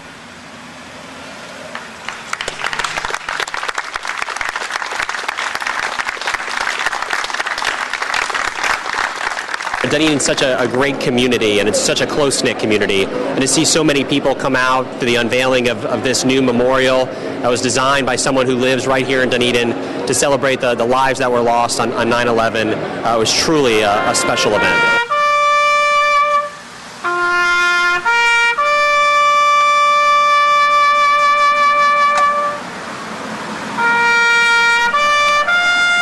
just incredibly proud of this community for taking the time, for the turnout, to support this incredible event. It's a beautiful memorial that will be a constant reminder to us all about how great this country is and how hard we have to work to protect it. It is hard to believe that 15 years have passed since that horrible day when terrorists attacked the World Trade Center. I would venture to say every member of the New York City Fire Department, whether active or retired, knew somebody who perished that day. It is important that the public always remembers the sacrifices made by these brave men and women in performing their duties and protecting life and property for the citizens they serve. I'm really pleased to have been here today because I was so excited to see this piece of the World Trade Center in our community now. It was so nice to see so many people here today and support it. Hopefully you will come by and take a look at it and spend a few moments and read the inscription there. It's really beautiful. It's important because we can never forget what happened to us on 9/11 and the first responders who gave their lives to save others, and we can never forget. We have to remember that, and our children and every generation needs to be reminded of the day we were attacked.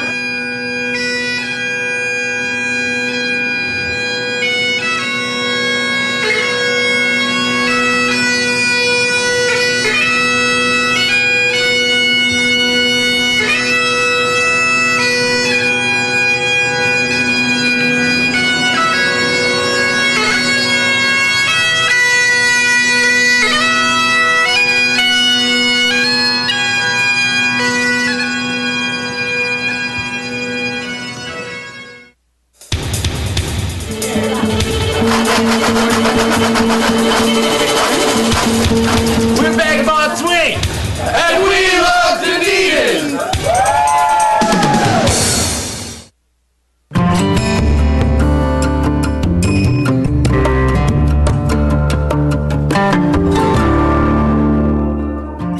Get inside the fitness rooms at the Dunedin Community Center. You'll find a fully equipped workout area with Nautilus machines, cardio equipment, and free weights. There's also an exercise studio with a spring floor for jazzercise, dance, and martial arts classes. Come in and ask about a program designed for your fitness needs. Get inside the Dunedin Community Center. Yeah, hey, I'm almost there. I just gotta find that cross street.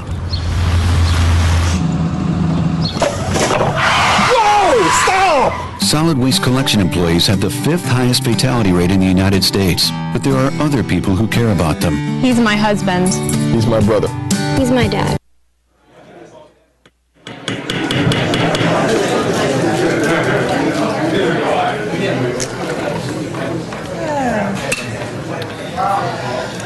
Boy, you can just feel the excitement in the air, huh? Everybody's just chatting, so that's good to hear. I'm glad it's evoking conversation. So the next item on our agenda is item number 5, which is the economic and media impact. I will turn that over to you, Vince. Okay. Brian London is here. He's an economist with Bond Marketing. Dr. Bond did the state study for us, the economic impact study for us. And the report was all in your staffing packet. Brian worked for Visit Florida as a research analyst. He was a research manager for St. Johns County TDC. He specializes in performance measurement, economic impact, and advertising effectiveness. Just a little bit about Bond Marketing, as the mayor indicated earlier, or maybe it was Andrew that mentioned that Dr. Bond did the state study. That's what I was referring to earlier, back in 2009. It was a spring training study on economic impact, which showed that it generated $793 million at that time. So with that, I'm going to turn the next few slides over to Brian to speak about the economic benefits. Thank you, Brian.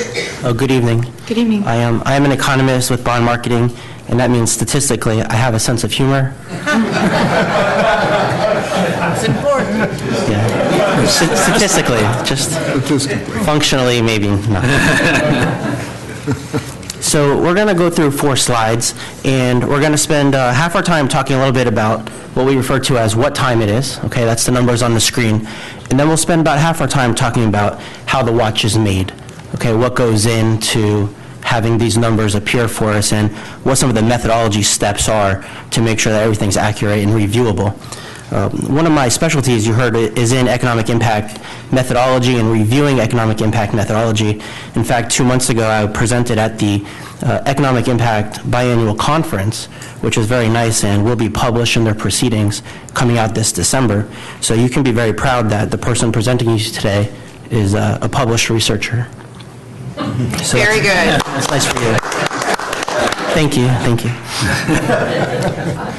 So we use this program, it goes by the letters IMPLAN, I-M-P-L-A-N, and it's an economic impact software.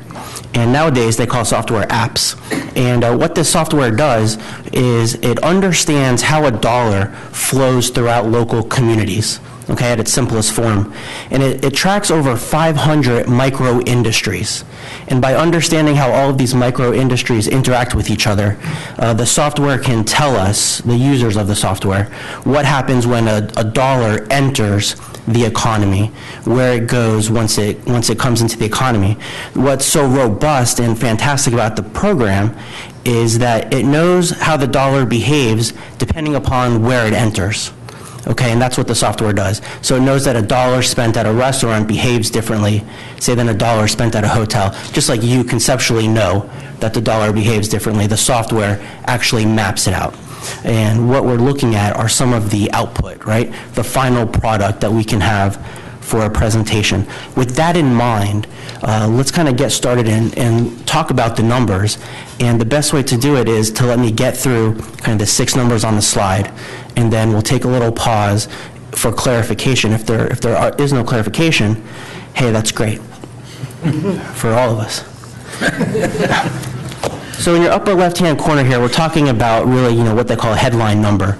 And this is the total economic contribution, which is attributed to visitor spending. And here for your notes, you'll note that this is phase 1 of our research, which was what is the contribution for visitors when they come to the city. In phase 2, which we'll talk about on another slide, is what happens for the Toronto Blue Jays when they spend money in order for their operations to take place here in the city. So this is a phase 1 kind of key findings here.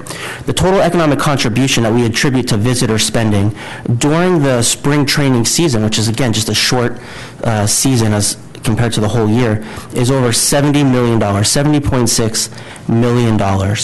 And because of that spending that takes place in the community, they're buying goods and services, okay, and they need to interact with other businesses in order to spend that money. And those other businesses have to pay employees.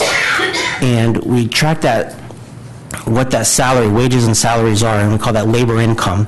And there's $28.4 million in labor income that comes back to the county. The lion's share of that is from visitors stating their primary purpose was here to attend the Toronto Blue Jays spring training game. So it's very, very impressive, as some other candidates might say tonight on stage. And all of that spending, thank you. Thank you.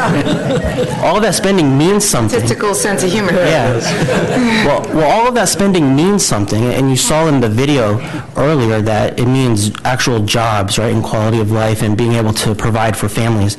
And there's almost 800 full and part-time jobs that are supported in this local community just from visitor spending alone.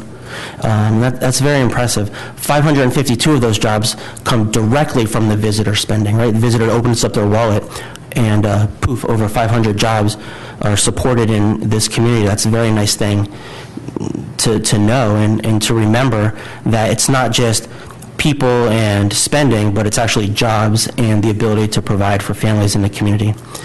The majority of what this spending, where it derives from, is from out-of-state visitors. And so if I think of all the different types of travelers who come to spring training, the ones that are spending the most money, that are leaving the most contribution in the community, are those out-of-state visitors, and they're spending over $480 per party per day. And then to the right of that, you'll see They're spending an average of 7.4 nights. Now, with an average, you're probably already thinking that means there's going to be some that stay a little more and some that stay a little less. Okay, that's the distribution. But for our purposes, we want to understand, what does it mean to have spring training in this community? It means people are staying a week and they're spending almost $500 per party per day. That's very nice. When taken as a whole, the number of room nights that are generated, again, from these out-of-state visitors, only during that 6-week period is 24,862 room nights. That's a very large number considering it's only a 6-week type of, in some instances you might categorize it as a 6-week special event. That's just the spring training. As you heard earlier, the Toronto Blue Jays use this as a year-round headquarter facilities, and so there's more room nights that are being generated as part of their professional and player development. Now's a good time for me to move to the next slide, but I want to pause and make sure that I answered any questions that you might have about this initial slide. Questions on this slide?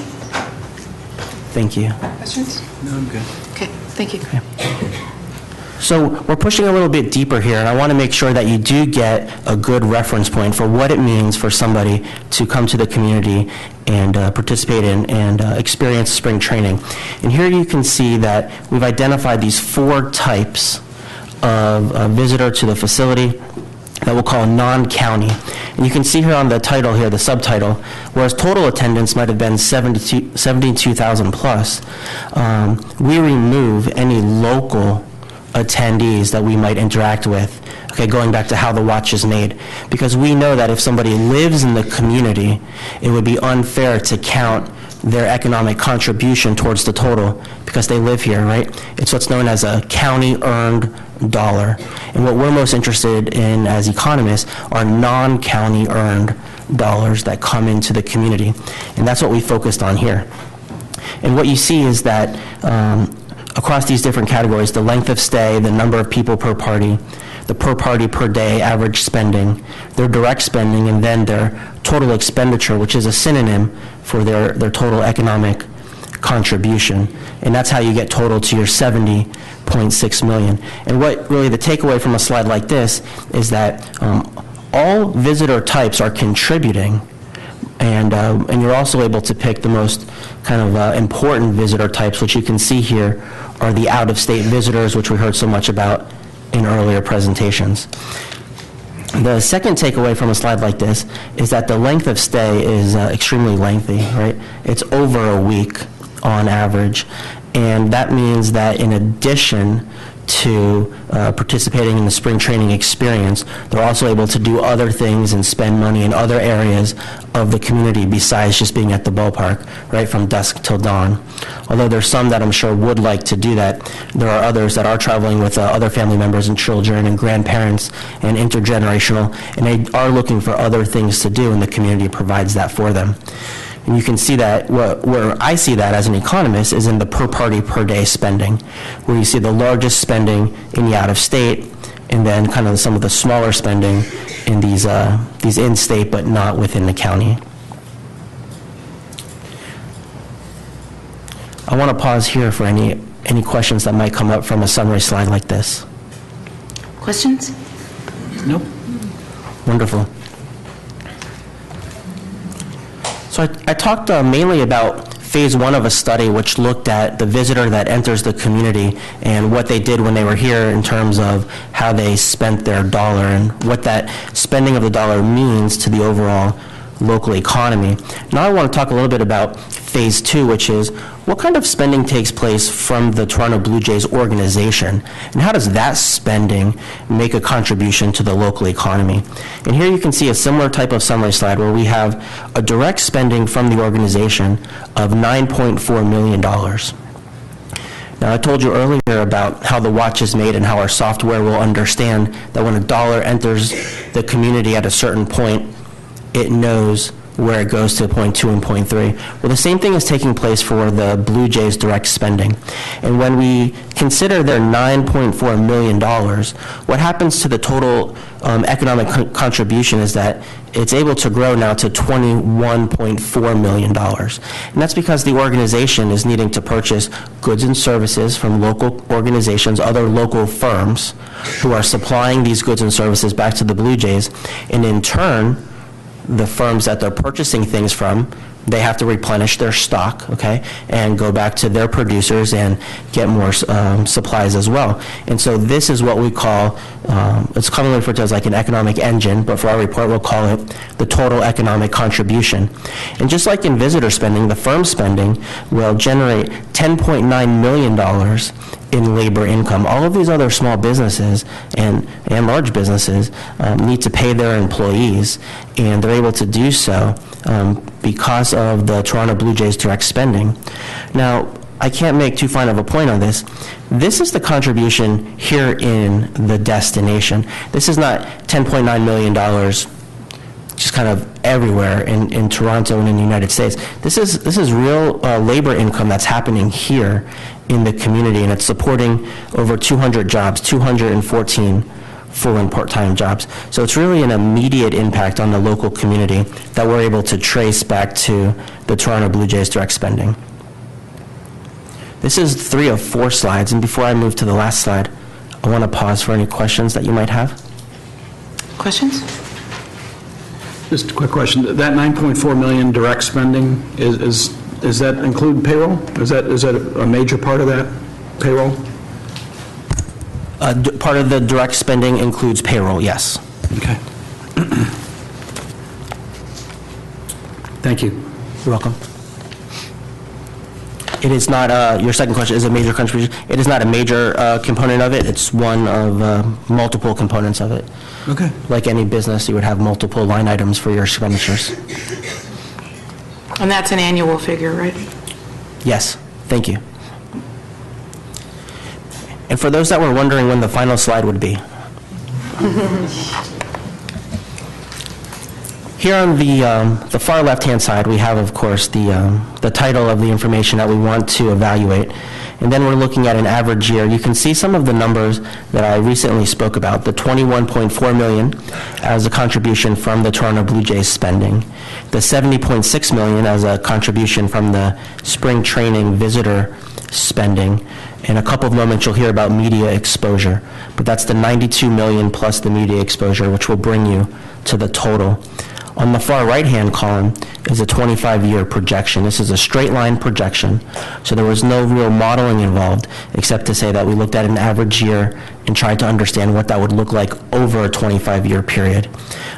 For those that are not economists, we simply multiplied the average year times 25. If you would like to do this yourself, you can, but I won't call you an economist, but you'll just be a mathematician. Can do that one. The number of room nights, which we presented earlier, was 24,862, which would lead to over 621,550 over a 25-year period. It's these kinds of numbers that hotel developers start to look at and get interested in terms of starting the process to consider whether or not they should bring new supply to a destination. So that's something probably to keep an eye on moving forward. And then the bottom line is simply a recap of what the Toronto Blue Jays direct spending is. That number is likely to go up as they continue to invest in player and personal development. Are there any questions from me about these slides that I presented today? Well, These are all countywide numbers, right? That's a great clarification. County. These are all countywide, yes, numbers. Okay. Thank you. Oh, one more question. These reports, and it might be you and it might be the team, are pretty common. Every team generally has these. Yep, this is, I'm sorry, I didn't mean to interrupt you. That's okay. Yes, these are common types of kind of analyses and contribution analyses. As you heard earlier, we did one earlier for the Florida Sports Foundation in the state of Florida, where we took a look at all of Major League Baseball teams in the state of Florida and started to look at what their contribution is. Personally, I've done these here for Osceola County, Leon County, Duval County, St. Johns County, Broward County. This type of reporting is a very standard approach and very necessary in order to get a holistic view of what the contribution is to the local economy. And then one other question, Vince, and I don't know if it's you that could answer this question, but what's the most recent value that the Phillies have brought forward? If you just give me a second. Go ahead. I want to say it was 106 million. Yeah. 106 million during the 6 weeks of spring training. And that's not including, is that including their direct spending? I'm not sure. I don't think it is. I know their direct spending was about $10 million. I'm not sure if that included it. I do have... As compared to the 9.4 of the... Right. The Jays. So right. They're in line for their direct spending. Yes. I do have that information, but it's in one of my files. I think it might be beneficial for the commission just to get some comparisons for other teams so that we can see that we're not totally off the rails with what we're looking at for this. Okay. Thank you. They've done a statewide study? Mm-hmm. So you got all spring training teams in the state of Florida? Yes, sir. That would be very interesting to see. Yes, sir. That was from 2009? So you don't have anything more recent? Now we're trying to do a new one, but we got so many new stadiums being built right now. Okay. Well, just as long as we realize there's a certainly different. Well, I just want to point out that the state study was done collectively with all the teams. It wasn't looking individually at each particular team. And I do have a copy of the entire state study if you'd like me to pass that along. I think that would be helpful, but even if you can give us just what our neighbor next door has done, it gives us something to compare against. Okay. Thank you. So you just have an aggregate, Vince? Yes. Economic impact statewide? Economic impact statewide. Okay. Thank you kindly. Thank you so much for coming. I also want to mention that Brian is a Florida State University graduate and studied under Dr. Bond, so thank you very much. Dr. Bond's going to be here tomorrow night? Dr. Bond will be here tomorrow night. He had a dinner engagement with the president of the university tonight. So if anyone in the audience or anyone here in the dais has any further questions, they can speak with him tomorrow night at the open house. Yes, he'll be here all night tomorrow night. Thank you. Next up, we have Andrew from Nielsen Sports, and he's going to be talking a little bit about the media value. Thank you, Vince. Madam Mayor, Commissioners, thank you very much for allowing me to be a part of this exciting night for the city of Dunedin. Welcome. And we're here today to talk about the earned media value that is generated for the city and the greater county on behalf of the county and the city by the Blue Jays and their presence here in the city. I work for a company called Nielsen Sports, a part of the greater Nielsen Company, and since 2004, we've perfected the notion of understanding the value of brand exposure and broadcast. It started off with just TV exposure, visual exposure, so when you watch a Blue Jays game and you see a sign in the outfield and you wonder how much is that Tim Hortons sign worth, we're the company that helps them figure it out.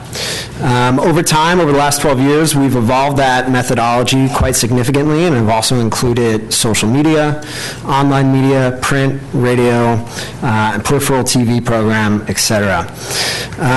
We work with currently 30 out of the 31 MLB teams, including the league office, and worldwide we're in approximately 20-plus countries with 1,700 clients, with the core service being the nature of this project that we're going to present today, which is understanding the brand exposure value for teams, partners, brands, municipalities, you name it. For this project, we looked at three main brands, so to speak: the city of Dunedin, St. Petersburg, Clearwater, and the county as well. And so when we looked at all these broadcasts, we wanted to see what was the value generated across those 3 properties. So for this project, we looked at TV broadcasts of home games here. We looked at peripheral TV coverage, so any type of coverage on TV that the Jays received in Canada and the U.S. outside of the actual games. We looked at online media exposure through websites, and then we looked at social media exposure through the Blue Jays social media handles, as well as the local social media handles of the team here. One thing I will note is for the TV exposure portion of the project, we looked just at Canadian broadcasts. We did not consider United States-based broadcasts, so this number that I'm about to share with you actually is a little bit higher than what we're sharing tonight, if you consider the U.S. broadcast is not factored in. The other component not factored in when we talk about verbal mentions, and I know that Matthew mentioned this prior in his conversation, we consider a verbal mention worth 4 seconds of exposure. And so in those instances when the commentators are talking for 30, 60, 90 seconds about the community, we're capping that exposure at 4 seconds. So there's actually more value than what's showing up in our measurement. We have to draw a line somewhere, and all conversations are different, so we came up with 4 seconds as being the baseline. So for this project, we looked at 2015 and 2016. The services overlapped a little bit. The TV exposure analysis was from the 2015 season. The social and verbal mentions was over the 2016 season. So there was a little bit of overlap. But that exposure that we did, or that method, that evaluation that we did for the Jays in the city here, generated approximately $5 million in marketing media value for the city of Dunedin and the county. And so the best way to put that in layman's terms, for those who might question what is this actually worth, it's free advertising actually for the city of Dunedin in the markets that these broadcasts or this coverage has actually reached. So if you were going to spend marketing or tourism dollars to try to reach the same audience, and the size and the distribution of the audience that the Jays bring to the table, you'd likely be spending more than $5 million based on the size and the geographic spread of their fan base.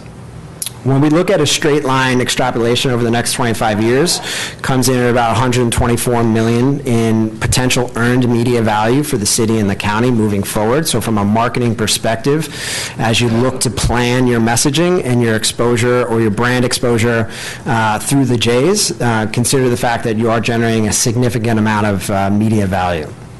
And then one thing to note, and one of the drivers on the media value, and one of the unique things that the Jays bring to the table that the Yankees do not bring to the table, the Red Sox do not bring to the table, so on and so forth, is their average viewership per game is 2.5 times higher than the average U.S. team. So quite significant value that the Jays bring here, and through their broadcasts help deliver to the city and the county. Any questions on that before we look at the next slide? Questions? No. So when we looked at an analysis of the $5 million that was generated through the various channels, this is how it broke down. Again, keep in mind that the TV exposure for game broadcast was only the Canadian market, and so if we were to factor in every time the Red Sox played here in Dunedin and that broadcast was broadcasted on Nessun, or the Yankees on Yes, or the Mets on SNY, that value is not a part of this number, so this number is actually a bit higher. Verbal mentions was peripheral TV programming across Canada and the United States.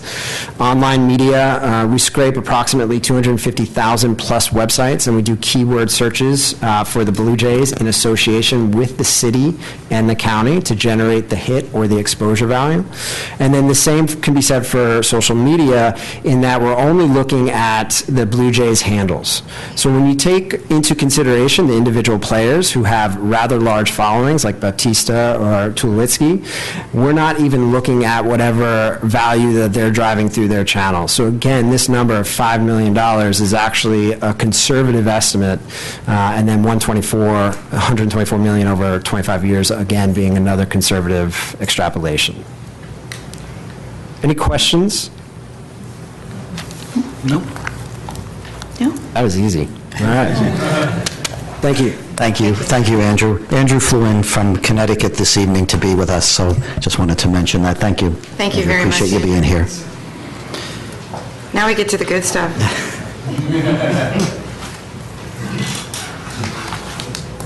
Welcome, Joe. Good evening. Good evening. Well, we've talked about a lot, we've heard a lot today so far. We're not done, but we've heard about the history. We've heard about the Jay's desire to stay here. We've heard, basically what some of the aspects of potential facilities. We've heard about traffic, we've heard about economics, which brings us to what I call the elephant in the room, right? How are we going to pay for this? Throughout negotiations, we established or we identified, 4 potential partners for this project. We have the state of Florida, we have Pinellas County, the Toronto Blue Jays, and of course, the city. And we've also, throughout this process, and of course, we've received a lot of information from the Blue Jays.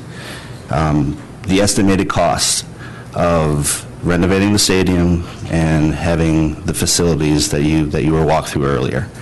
And that number is roughly $81 million in total. So what I'm about to show you is what we estimate to be each of those partners' share of the project. And this is the only slide you'll have to see from me today. I promise. The only one you need. It's the only one. It's a big one. We understand that. And so what you can see from it is, I'll walk through the percentages. I want to talk about the shares. The Pinellas County, we show it being at 57%. The Toronto Blue Jays at 19%. The state of Florida at 17%, and the city of Dunedin at 7%. Now, there's numbers also, the numbers there. What those represent are the estimated construction value for each party, okay?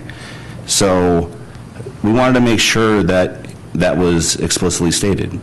We know that for at least 3 of the parties that you see in front of you, that there'll have to be a decision made on whether it's cash up front, whether it's financed over a period of time, or some combination of the two. We know that those are the decisions that are going to be made over the next 6 to 18 months. And I know that Doug will be talking to you more about the project timeline and the funding timeline, so I don't want to get too far ahead of myself, so I apologize for that. The only party that we really know for sure as far as the way that the logistics work are the state of Florida.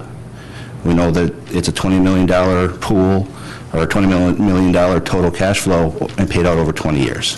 And I know that we do have Joe Webb here from the Florida Sports Foundation. I'm sorry, John. I apologize, John. I like my name a lot. So anyways, we have him here. He's going to go through a lot of those details, a lot of the logistics. So I'll leave a lot of that to him. But I wanted to, the other thing I wanted to kind of show is, because the other 3, there will be decisions that have to be made. I kind of wanted to at least state explicitly what we anticipate the funding sources to be for each part of it.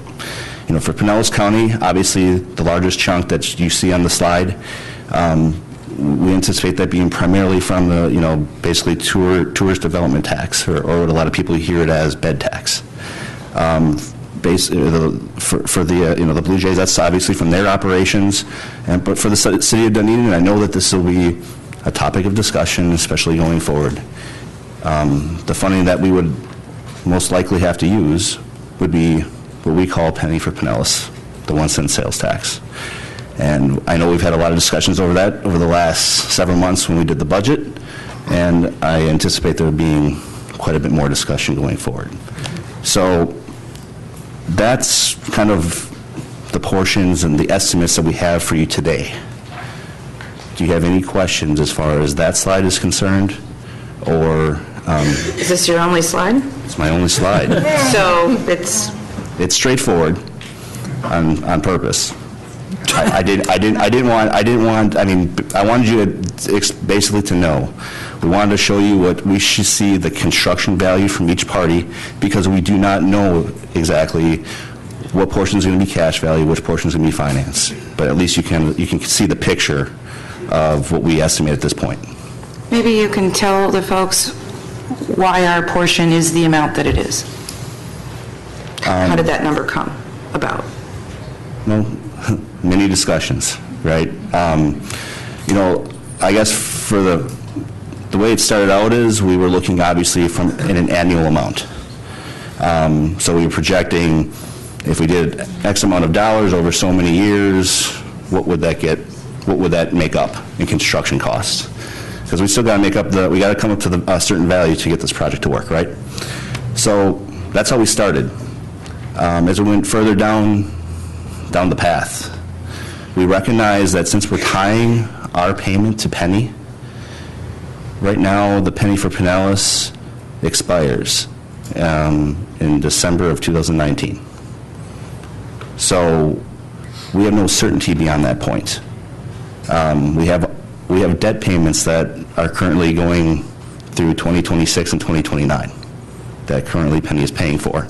So we have to be very careful when we spend that money for any capital project, because as you know, we just went through the budget process. We have many projects that we want to do in the future. Now, with that said, we currently have a schedule put together for capital projects. So if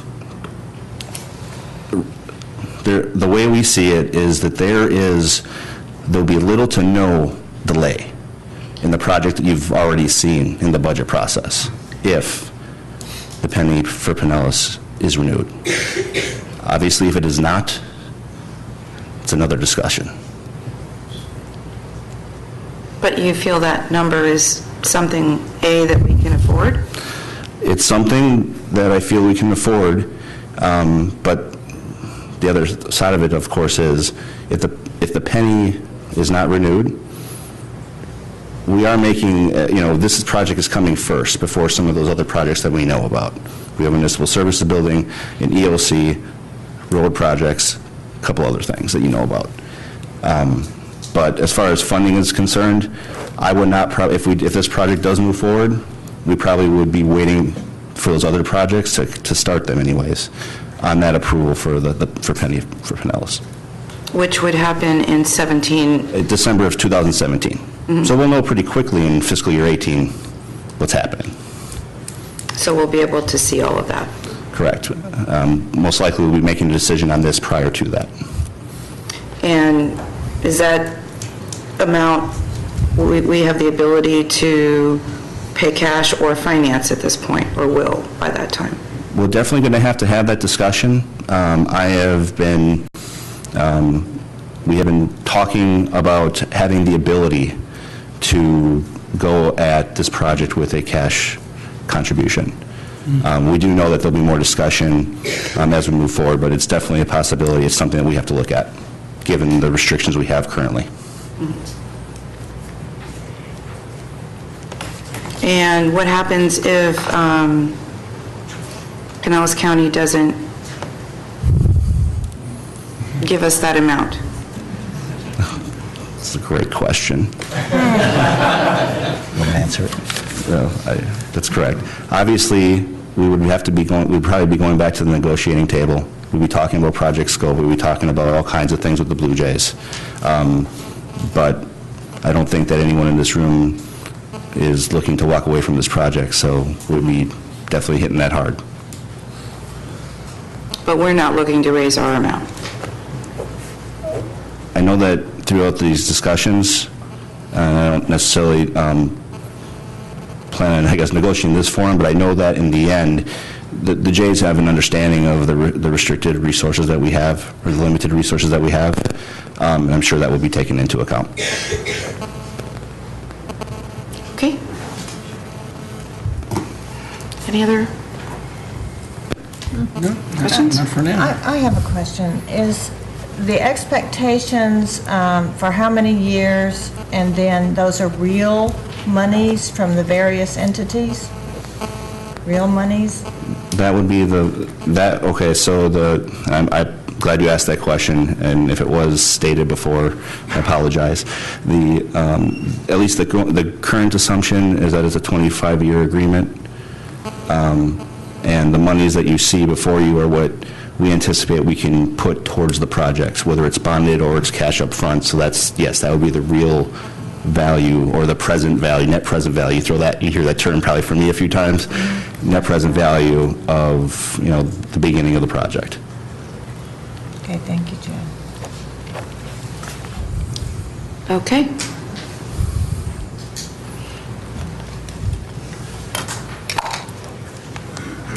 Next.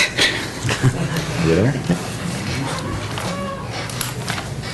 Okay, next up, John Webb, not Joe Webb, John Webb is with us. He's the director of Florida Sports Foundation, and his department oversees, as part many of his jobs, but one of his jobs is that he oversees the state grant funds for retaining spring training in the state of Florida.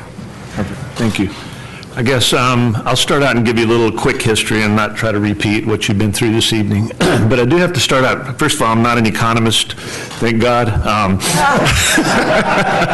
He's still here. But I will say, we do get the calls from a lot of fans, and I really got to tell you this one, I guess the analysis, as he would put it, but you got a gentleman named Jim Curry from London, Ontario, and I have no idea where London, Ontario is, that called our office last year during the middle of spring break and said that I just heard that the Blue Jays may move to Arizona. And he goes, I got to tell you, I got a real problem with that. I just bought a house in Pinellas County. I have 6 children and 12 grandchildren that come to Dunedin, and let me think how you put it. I got 3 rooms at the Sand Pearl for a week at $300 a night. He goes, I hate Arizona, and I can't stand the heat. If this happens, I'm coming to Tallahassee and kick your butt. So you guys got to help me prevent that from happening. So I don't know who Mr. Curry is, but he is a diehard fan of the Blue Jays. We'll start out, we are fortunate, we still have 15 major league franchises that participate in spring training in the state of Florida. We lost 8 to the state of Arizona just from incentives that were put together, and we didn't have any, and we had leases coming up in the state. So in 2001, the state put together a legislative bill that had $15 million attached to it. It was matching state dollars that went to a county or city that was going to renovate or build a stadium, and we renewed 5 of those leases. 2006, we had an additional legislation put together to save 5 more teams. And then you have a great senator here in Pinellas County, by the way, that ramrodded and led the next legislation he put in place, and it got capped at $20 million for 1 team and $50 million if you have a 2-team facility. There were 4 teams that leases were coming up real quick, and 3 of them have signed, which the Blue Jays are the only one that hasn't. Those would be the Nationals and the Astros and the Detroit Tigers. So they're really the only one left on the books. That legislation, it was written very well where we don't have to go back, and most teams now are under a 20 or 25-year lease is active in the state of Florida, so we don't see this being a problem for the near future. And there's light at the end of the tunnel, hopefully, on it, and hopefully we can get this one put together. There's a couple of stipulations, and I'm not going to go through every one, but I'll be more than happy to share a handout with you that are the requirements that you must meet. I will say that Vince and Doug and everybody on your team has done a really good job of following up and make sure they understand the legislation and ask the right questions, and you got a good staff that's actually doing a wonderful job for you that way. But the city or the municipality has to hold title to the land. It can't be owned by the team. You've got to have matching funds, at least 50-50, that comes from county or city. You got to levy tourist tax in your county, which you do. And I think probably, and then they do have a new clawback on it that if a team departs before the agreement is up, if you have a 25-year lease or 20-year lease, legislatively, the day they leave, they're responsible for any remainder payments to a city, county, or the state. So you can't get stuck with something if something happens and they decide to pick a new site and leave. And that needs to be part of the agreement that you have with them to get state funding. That's pretty much in a nutshell. I don't want to waste your time, but I'll be more than happy to answer any questions. There are some performance measures, which is pretty sustainable, to be honest with you. The attendance figures are on the low side just because we got 2 teams in the state of Florida that have over 10,000 seats, but a lot of them don't have near the seating capacity. It's been very successful. The growth of spring training attendance has been phenomenal. The out-of-state people and the tourists that come has been very, very good for the state of Florida. Not only the legislature, but the governor really wants to kind of preserve spring training. It is, if you look back to the history of professional sports, in my lifetime, we did not have a major league team in the state of Florida. We have 10 major league franchises that are housed in the state of Florida now. And then you go back to Major League Baseball spring training. It's been in the state of Florida for 120 years. Actually, in Pinellas for 103 years. So they really want to keep the heritage and history of Major League Baseball being the home of spring training in the state of Florida. So that's the #1 goal, and obviously the economics behind it make a lot of sense for the state of Florida and your community. Anything else I can answer for y'all? I'll be more than happy to. If not, I'll be more than happy to provide you with information on the requirements on the application and how the process works. Any questions, Mr. Webb? All right. Just a quick one. Sure. Do you typically tie your payout to the license agreement or the agreement with the team, or it's a 20-year maximum payout, isn't it? The program in place now is $1 million a year for 20 years. Okay. So you're going to get a monthly payment, over 20 years that would come to $20 million. Okay, so whether the agreement's for 25 or 20. Yeah, and you do want, I hate to say, but years are more valuable than money in this game, and years are the key. So you want to try to get your team, make them happy, and have as long year contract as you possibly can. Good. Thank you. All right, thank you. Thank you. Okay, before we go to you, Doug, since he talked a little bit about the state process, Vince, would you just kind of quickly go over what the TDC process that we now know is? At the last TDC meeting, they finalized their guidelines. We're expecting an application really soon, their funding guidelines. The applications are going to be due by the end of December. I believe it's December 30th. They might move it up before the holidays, though. And then there'll be a review process that'll take us through February 15th. And that's, at this point, that's as much as they've told us. There will be a workshop that we can go to. We're looking at hiring where we actually have contracted with a grant writer to help us to write the grant, write the application, and there'll be a workshop or a training to answer questions on the application. Okay. And Plan for submittal is end of October, early November? We're going to shoot for that, yes. Yeah. Okay. Thank you. Doug? Thank you, Mayor. You've got in the PowerPoint slides 2 timelines. One is a funding timeline and the other one's a project timeline. For the funding timeline, let me throw something in that actually starts before October 6th. We have on September 28th, a couple of days from now, this Wednesday, the city's Board of Finance will be getting together at 3 o'clock at the water plant to discuss the finances of this project and reviewing the economic analysis. So that'll be some initial homework that's done by that volunteer organization, that board of the city, before we go any further.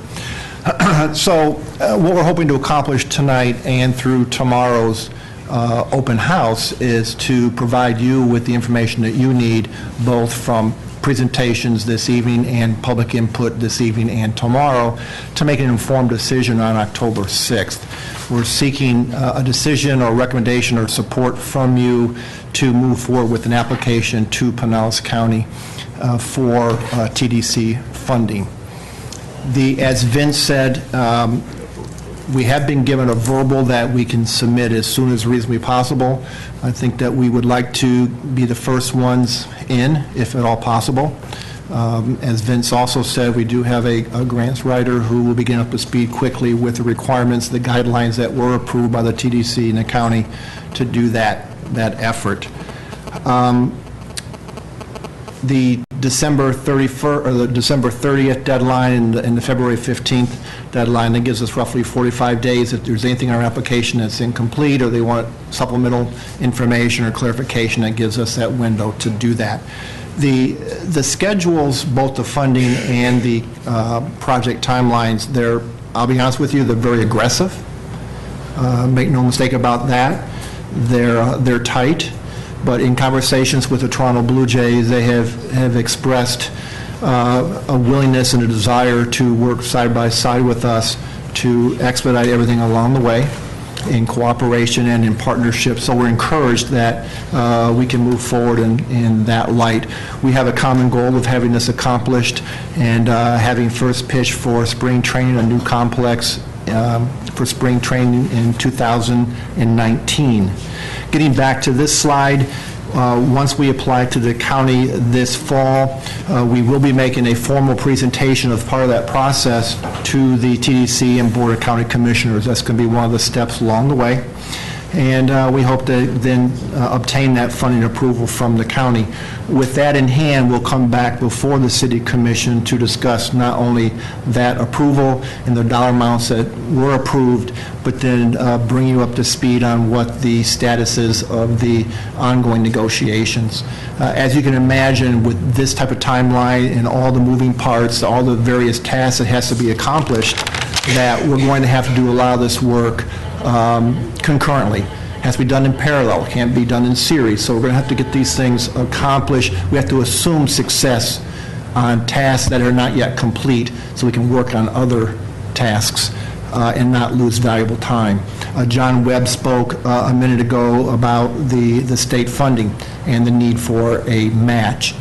Another requirement for that, too, though, is that the state wants to see all the funding from all the partners. So we cannot apply for the state until we have an understanding on what the county's contributions are going to be. So we have all the partners, we go to the state and seek that funding. Going into spring of 17, after we get the update to you on the funding from the county, we apply for the state and we let you know where we are in negotiations. And just bear in mind, too, those negotiations just aren't on the dollars and whether the dollars change based on the county's contributions, but it's also going to be the development agreement, which would be for the design and construction facilities, and also the license agreement for the operation and maintenance and things of that sort throughout the project. That all has to go concurrently with these applications for funding. We can't wait to begin that. We need to begin that basically immediately.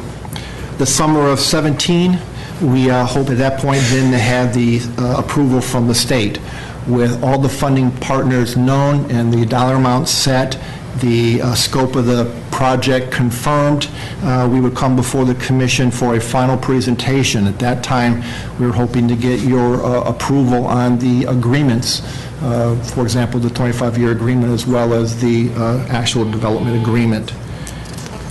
On the next slide is the project timeline.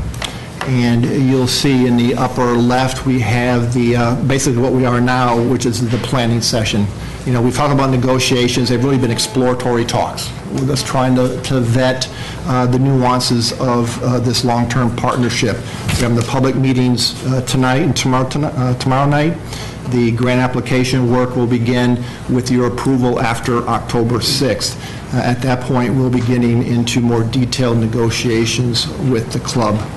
We would then move over to phase one, which at the end of phase one, we're really getting into design, and that will be covering putting the finances in place, working with bond counsel, executing all the agreements, selecting the architect, going through the design and permitting process. That would all be occurring in 2017. We're really hoping optimistically to be able to move into phase two by late 2017.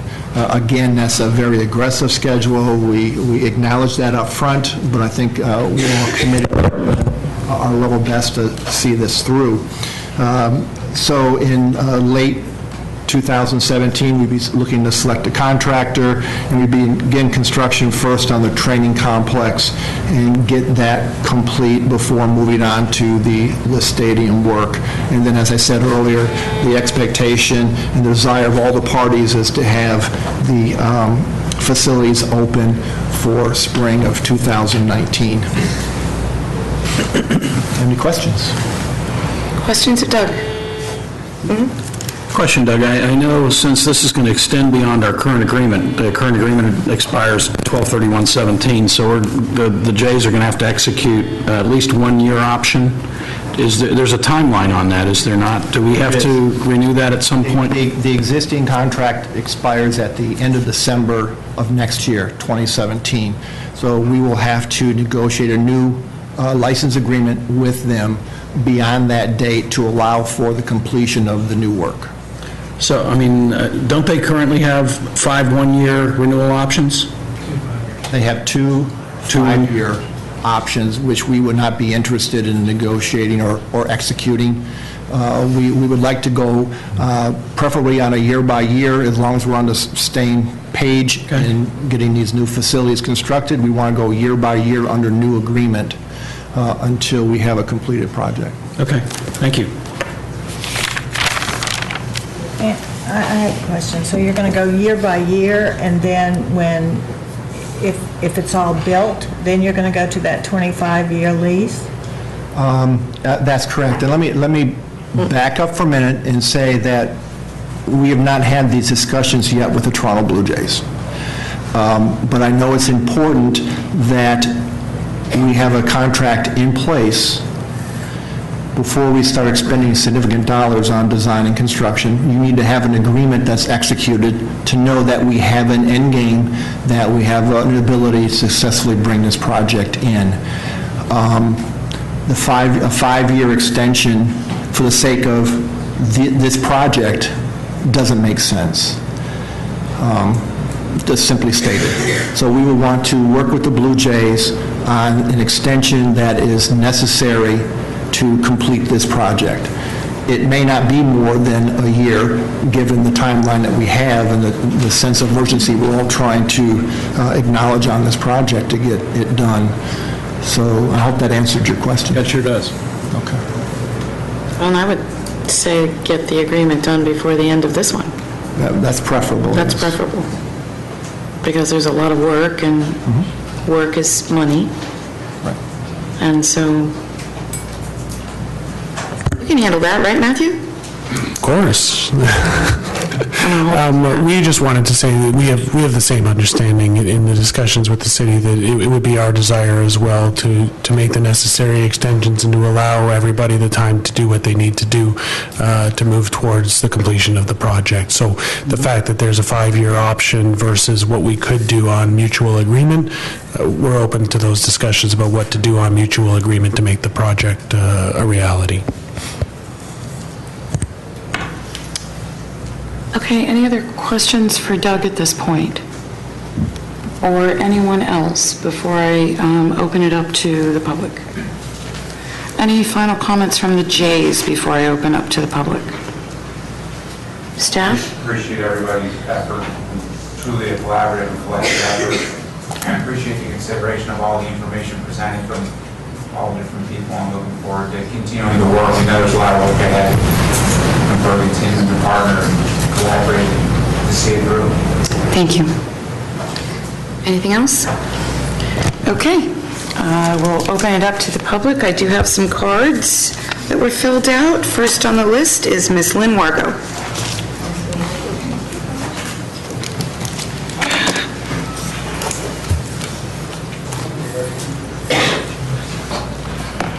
Good afternoon, Mayor, Commissioners. Good afternoon. I just brought a copy for everybody. Good evening. This is Jane Sweeney, our chairman of the board. We're both representing the Dunedin Chamber. And I'm not going to read the letter that we gave to you. So much of what we are emphasizing in it is information that you have already heard several times tonight. But we just want to make our voice heard loud and clear that we are in strong support of the Blue Jays staying here in the city of Dunedin. We've worked hard behind the scenes to support this effort and to see us get to this wonderful night here this evening. We had an opportunity to tour the facility thanks to Mike Libertor a couple of weekends ago. And the other thing that when we saw the pictures and we saw the other stadiums and realized how important it is that our facility equal that of facilities around the state. And that was very, very evident to us for those of us that had not been into some of the team rooms and the facilities. We heard about the economic impact. We firmly believe in that. We see it every We see it during spring training in the chamber with all of the people that come in. We see it year-round by the people that visit here because they know about the Jays being here. We know that the visitors come here.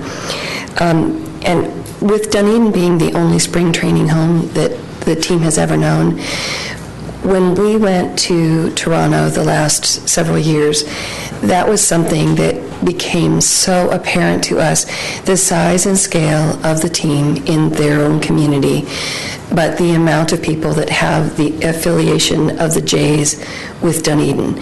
Absolutely right. Make no mistake, they can pronounce it correctly. They know where we are, who we are, what we're about. When they would say, "You're from Dunedin," I've always wanted to go there. I've always wanted to visit. I have visited. Our family has a home there. We want to go there. You hear it over and over and over, as we do with the people that we greet, that they started coming down casually. Before you know it, they've adopted Dunedin as a second home. What they have done for our community in the numbers of people that now identify with us, know all about us, we could never have done that, a community of our size, and marketed ourselves to anything like that within a marketing area. The other thing that became a very poignant point, and although we knew it until we actually heard Shelby verbalize it, every other community that has a spring training team, they have maybe a city or a metropolitan area or a tri-state area. We can't lose sight that we have an entire country that looks at Dunedin. Our small community, an entire country looks at us. You saw in the video of all the people that where I'm from here, I'm from there. The country of Canada looks to Dunedin as the sunshine and the place where their team is coming and the place that they want to experience. And I don't think that any other community, even New York and Boston, when you look at where they're training, they just don't have the magnitude of what we have because of their presence. And we know that this is a huge step that we're taking, and it is a lot of money, but we also have to keep in sight what they have brought here and what they have done for Dunedin, and they have put us on a map in 40 years where we were 40 years ago in our small community and what we're known for now. So we just hope that you will join forces with all of the funding sources and take on the part that we need to, but we are in support of it. And Jane, I don't know if there's anything you'd like to add. The only thing I wanted to add was that when we did have our meeting a couple of weeks ago at the facility and was shown the inner part of the inner sanctum of the chamber, of the stadium, the one thing that I did not realize is that they are a 365-day a year operation, and I had no idea. And to me, that just was like the explanation at the end of the sentence, because we all know all of these things that we've been talking about, but when I found that out, I thought, how come I did not know that? But all of their facilities, and so that generates money to all of us all year round, and I just think that that's a very, very poignant addition to everything that we've been talking about tonight. So thank you all so much for your consideration. We appreciate it. Thank you, ladies. Okay. We have Stephen Sandbergen, our Stadium Advisory Committee. Madam Mayor, Commissioners, my name is Stephen Sandbergen. John Keller, we both serve on the Dunedin Stadium Advisory Committee. Welcome. 35-year resident here in town, and I just, right from the get-go, I want to say you have the full support of the Stadium Committee. Let's make this happen after all these years. Last week we sat down, Gail Dull, another member of the committee. Last week we sat down and we brought up to date about what was going to happen tonight. So we sat at the table with the 10, 11 of the members of the committee, and I said, everybody throw out at least one word. Let's take that one word, the first word that comes to your mind to describe our relationship, past and present, with the Toronto Blue Jays. Well, it's so easy to talk about the economics. We don't have a fancy slideshow. We don't have we're just a bunch of volunteers. First thing that came to the table was the civic impact. Look at what the Jays do in their charitable contributions. Tonight we've heard about numbers, we've heard about the past, but the bowling tournament that helps the youth of Dunedin, the classroom interaction in the schools. Their employees go out, they go to the classroom, they read to these kids. Kids get to see Major League Baseball in action. Tickets being given. Kids can go to the game. They may not, it may not be the greatest thing, but if they're into summer day camp, the summer baseball camps. Again, it's for the youth. What they give back to this community it's priceless. I was the president of Dunedin Little League, and I gave it a lot of hours and a lot of years. And I'll tell you, the relationship that we had, sharing of the fields, when they cleaned out their equipment shed, I was elated to be able to take the equipment they were going to throw away and what we put it to good use. And it's just something that cannot be replaced, and what they really do for us. Another word that came up during our meeting was the intangibles. Look at our real estate values here in Dunedin. When this is done, when this is renewed, the commitment to the city as taxpayers. I live downtown. I sit in the traffic at Douglas Avenue. I'm a regular at the games. I go to the Florida State League. The retail shops. I know there's shop owners here tonight. After the games, the food industry, the beverage industry, the lodging. Again, look I don't have the numbers that these guys have, but I live here. I see it. You can't find a seat at the ice cream store. And that's what this team means to this city. Pay to park. I don't know if maybe some of you heard that now there's going to be paid parking in Dunedin. Well, we know that there's a lot of people that show up, and look what that's going to do to the revenue of the city. The national exposure, again, it's an intangible. I've been in a different part of the country and watched ESPN and the MLB network come on and go live to Dunedin, Florida. Man, that makes me proud. So I can't imagine how proud it must make you five to see that. Here we are. Third item that came up, the quaintness. We're a town of 35,000 people, and we have one of 30 franchises that calls us home. Man, again, look at what the national exposure. People come to Dunedin. The hometown feel. We've been to the 4th of July. We know what that organization does for us. The fireworks, the concert, the promotions, to get people to come to the Florida State League, the pizza night, the wing night, Bark in the Park.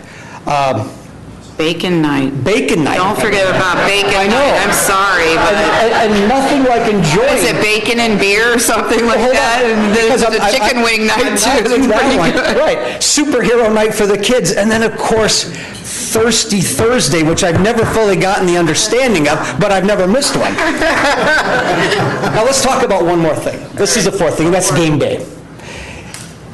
I know I saw all of you at the game. I didn't get to sit in the same area you did. I stand down on the third base line, leaning on the tarp and dropping sunflower seeds and getting a sunburn. But look at what that does for our community. It's the kids showing up, taking pictures, getting autographs, catching a foul ball. A safe environment for a family. You stand back and you look at the sunburned noses, the pink cheeks, and the loyalty of these Canadians that come to this city. I don't think we can put a price tag on it. And the family values, the all-American sport that's being promoted. Lastly, just one more, my friend, because you've been talking for a while. But there's three of us, so. Oh, okay. Okay, here you go. Last week after we met with Mr. Gizzi, before I could stand here tonight and talk, I had to get a feel of this myself. So we hopped on a plane on Friday, and I flew to Toronto. I just got back a couple hours ago. And for me to stand here and talk about Toronto, at least I know what I'm talking about. Because I woke up this morning, and my hotel room looked into the Rogers Center. Yesterday, in fact, I had tickets to the Yankees game tonight, but I wanted to come back to do this. That's how much it means to me. There was 30,000 people outside my window yesterday. A sea of blue all Blue Jays fans. And you talk to them, the familiarity they have with Dunedin, that beautiful city. That's our sister city. We need to make this marriage work. And right now, let's not make it political. Let's not make it anything else. This is up to you, the U5. Let's make this happen. Let's keep that team happy and keep them here. Thank you. Thank you, guys. Could I just add, I've been here 4 years, and I bought a house here. I used to live in Pennsylvania. I found my home because of Blue Jays baseball. I came to a baseball game. I thought this was the greatest place on the planet. I sold everything, and I moved here, and I stayed. That's the kind of impact that the Jays have on this town. I would never have heard of Dunedin until I came to see a baseball game, and here I am, and I'm still here. And you're on our Stadium Advisory Committee. Yes, it's that important to me. Thank you. Thank you very much. Okay. I believe that says Gabriella Mullins. There she is. I didn't see you back. Oh, you got your Blue Jay shirt on. Of course. The obvious. Welcome. Welcome. Thank you. Hi, everyone. I wrote a letter last night, so this was before the presentation. So I figured I'll just read it so I don't go off target. I'm speaking here in support of doing everything possible to complete the deal which keeps the Toronto Blue Jays in Dunedin. I speak for myself as a business owner and a member of a family that has done business in and resided in Dunedin for over 30 years.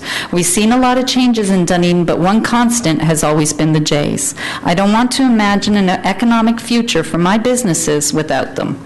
No longer will I have people lined up to rent rooms behind the guest who got the room if the Jays are not there to create the demand. How many towns can boast the recognition we have with Canadians who are the #1 visitor to Pinellas County, Florida, when they have not funded any marketing to create such long-standing awareness as well as a meshing in the culture of the sport in Canada? Canada has one baseball team, and all Jays fans know Dunedin. Even non-baseball enthusiasts see streaming scenes projected from Dunedin on their TV or computer screen when watching their national or local news.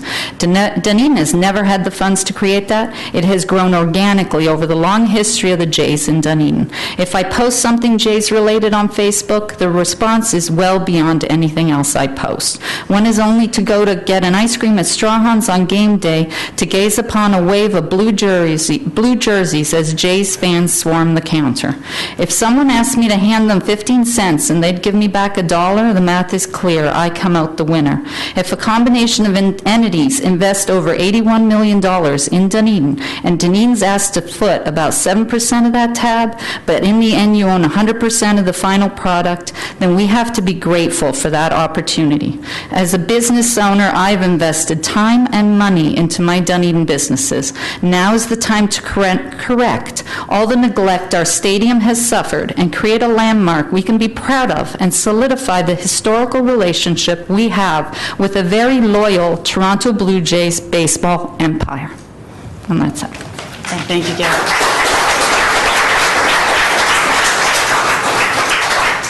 Mr. Dan Zucker, the chair of Visit Dunedin. Welcome. How are you? Good. How are you? I'm good. Good evening, everybody. Good evening. Same as Gabrielle. I'm sorry? Did you bring the golf cart down? Yes, I did. I sure did. It's parked outside.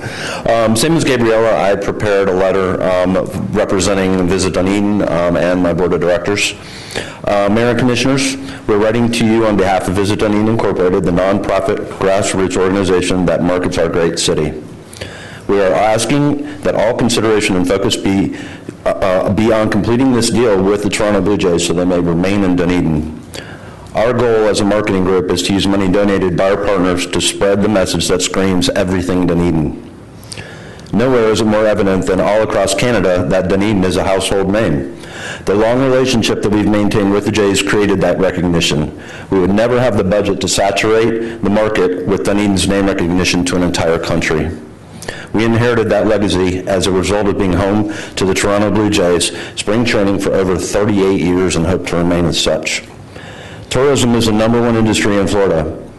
We want people to come to Dunedin and spend their money and boost the economy in our city.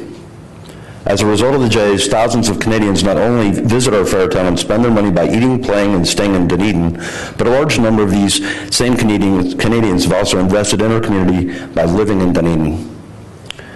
They contribute money to the tourism tax dollars, property tax rolls, and Dunedin businesses that they frequent. The Jays also attract local baseball fans, adding to the overall impact of the dollars spent in our county, city, and state. Canadians make up one of the largest sectors of tourists who visit Florida, 3.7 million and climbing annually. A whopping 1 in 10 Canadians visits the state of Florida, according to Visit Florida. Dunedin hosts Canada's only national baseball team, the Jays. This positions us to boast a level of name recognition in an entire country. This is a marketer's dream. Our stadium is sorely lacking, and in many ways, compared to many other cities that host Major League Baseball teams. Our stadium is a tourism landmark that needs to be invested into in order to guarantee tourists that come to our town have a great experience, create wonderful lasting memories, and return to invest in our city and the people of Dunedin. Our share, or should we say investment, is small compared to the whole price tag divided up by the state, the Jays, and the county. The result will be a stadium landmark that we can be proud of, a positive reflection of our long history with the Toronto Blue Jays, and a continued return on our investment in the team and their fans. Thank you. Thank you, Dan. And the last card I have is Mr. Jim Riley.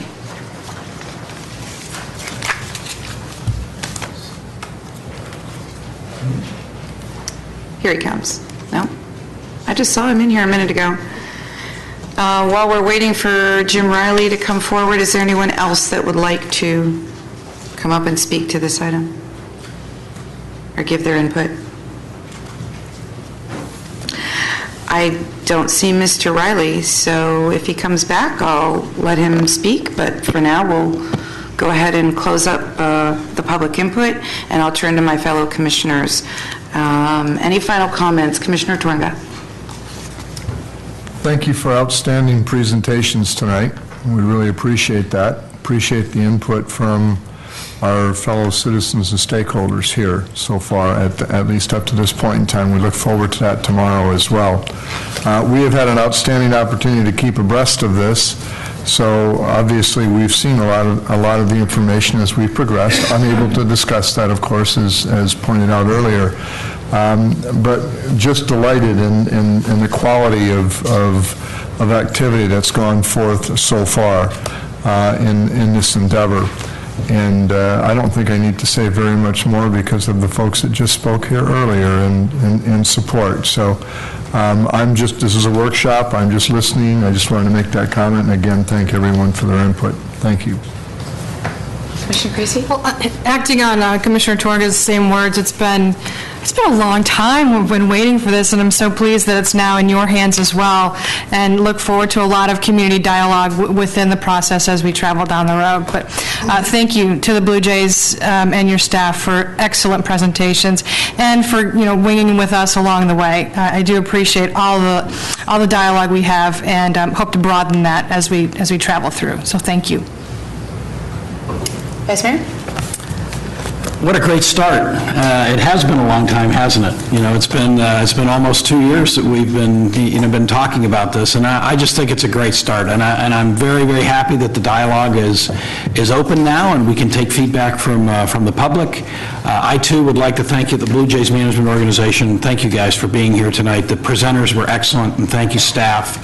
So this is a wonderful journey, and I'm looking forward to all of us working hard to keep the Jays here. So thank you all for all your input this evening. Thank you. Commissioner Kranz. Yes, I want to say the Canada-Dunedin connection, it really resonates with me. I also want to say my favorite presenter this whole night was the economist with a sense of humor. Thank you. Yeah, who knew, right? Who knew?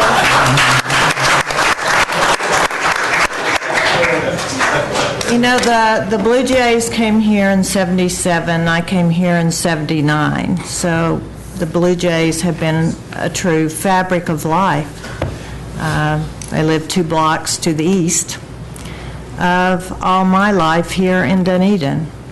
So I'm going to ask, I know that there's going to be a lot of decisions made.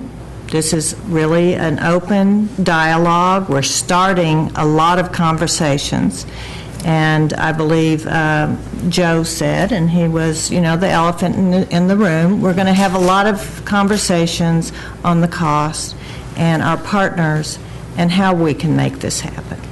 So saying that, I've really enjoyed tonight. I love to see the energy or the synergy in this room, and I hope we can all very much hard work together to see if we can make this happen. Thank you. Thank you. Commissioner Kine. Well, I can't tell you how excited I am. We've been waiting for a long time. As I mentioned earlier, Mayor Eggers started us down this process, and I'm really happy to see him here tonight because he didn't get to experience this under his reign, and I know he wanted to. He's a huge baseball aficionado and an umpire. I moved here in 1972, and I was a part of Dunedin Little League. I'm not going to say which one because that might start turf wars, but I did play on Grant Field, and I did go to my first Blue Jays game while I was in Little League and got a ball signed by the team, and it was a pretty special moment for me as a young girl. And don't forget, this is in the 70s where girls don't play baseball, and they certainly don't want to get balls signed by teams. So it was a pretty cool thing for me. So I have a lot of heart and soul into this as well. So I'm very excited. I do want to thank everybody for putting a really well thought out meeting. I know that Vince has not slept in weeks, and his staff. I want to thank all the other departments. Obviously the Blue Jays, I don't think they've slept either. I know they want to know what's going on in the game. Yeah. And, my colleagues for their very thoughtful insights and points of view. As we have already mentioned, we have this open house tomorrow night at the Hale Center from 5:30 to 8:30. It will consist of individual stations that can be visited on all the subjects that were discussed tonight, along with the corresponding experts that you've heard from, and you can get one-on-one answers and talk with these folks yourself. So if you didn't get all your questions answered, they will be here tomorrow night, and you can ask them whatever you want. It will be a very relaxed environment. You can go through the stations at your leisure, so there's no particular time, but you will see everything, including the videos that you saw tonight. And there will be comment cards available as you walk out the door, and I just encourage anybody that's watching that might be going, or anybody that was here tonight, we don't want to let you leave that room without putting some comments. We want to hear what you think about the project in whatever aspect you want to provide. We want to hear about the architecture, about the amenities, things you like, things you don't like, because we really want this to be a public process. Our main goal with these two meetings was to involve the community. As you know, Dunedin is a special place. Many things contribute to that. Spring training is just one of them, but it's an important one.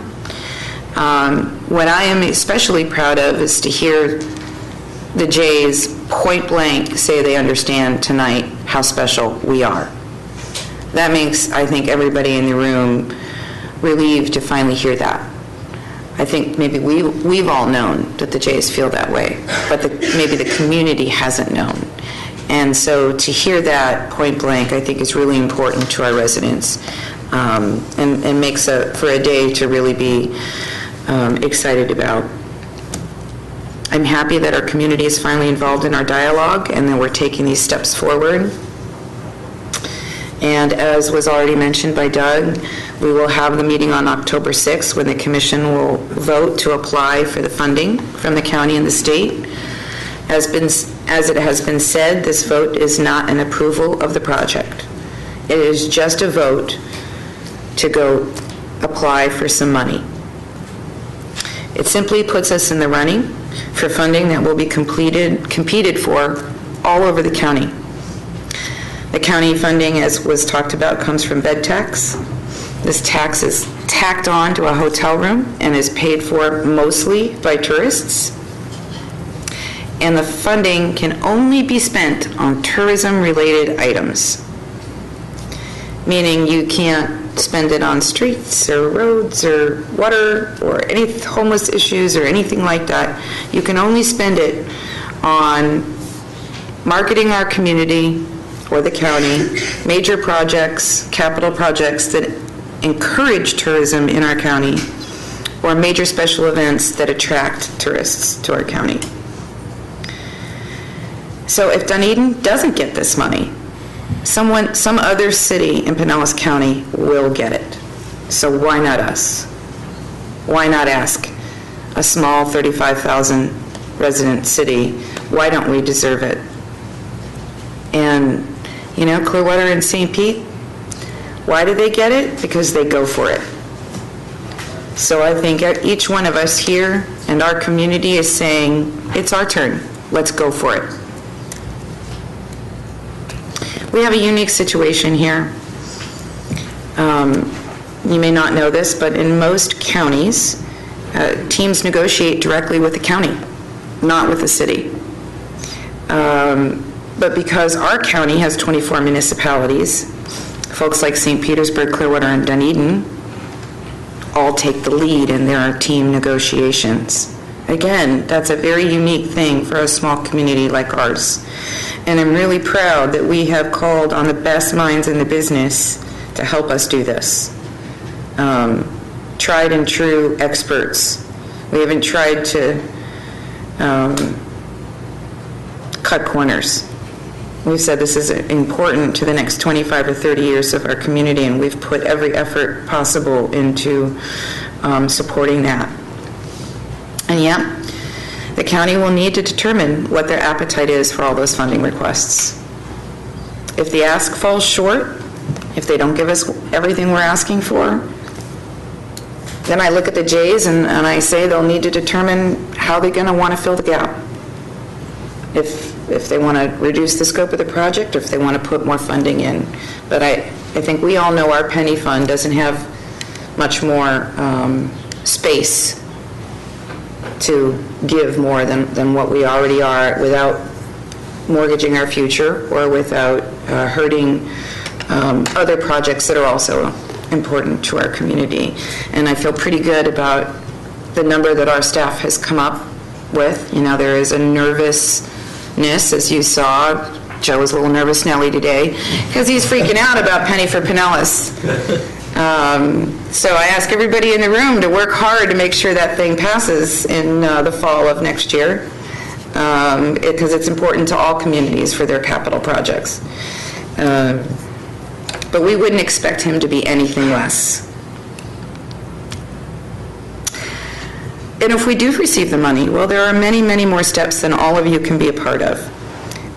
We'll be negotiating those annual maintenance costs that I know we're all worried about. We'll be determining whether we want to bond it or pay cash or both. We'll be wanting to approve architecture, which I know Deborah's going to be right on top of. And we'll be, you know, planning for the replacement of any lost park amenities that we're concerned about. And then that long-term agreement. And through all of these steps, I think all of us in this room are very committed to including our residents in every phase, especially our citizens advisory boards. These folks, as John mentioned, our finance board, our stadium advisory board, our parks and recreation board, our CRA advisory, our ADA committee, our committee on aging, and our environmental quality committees are just a few that we want to take all of this through and make sure we've thought of everything. We want more resident input than we can possibly handle because it is a big decision. So having said that, we are just at the beginning. And I, for one, am very excited about the possibilities. So I look forward to seeing each one of you tomorrow night and working with everybody in this room to make this thing happen. Thank you guys for coming out tonight. This meeting is adjourned.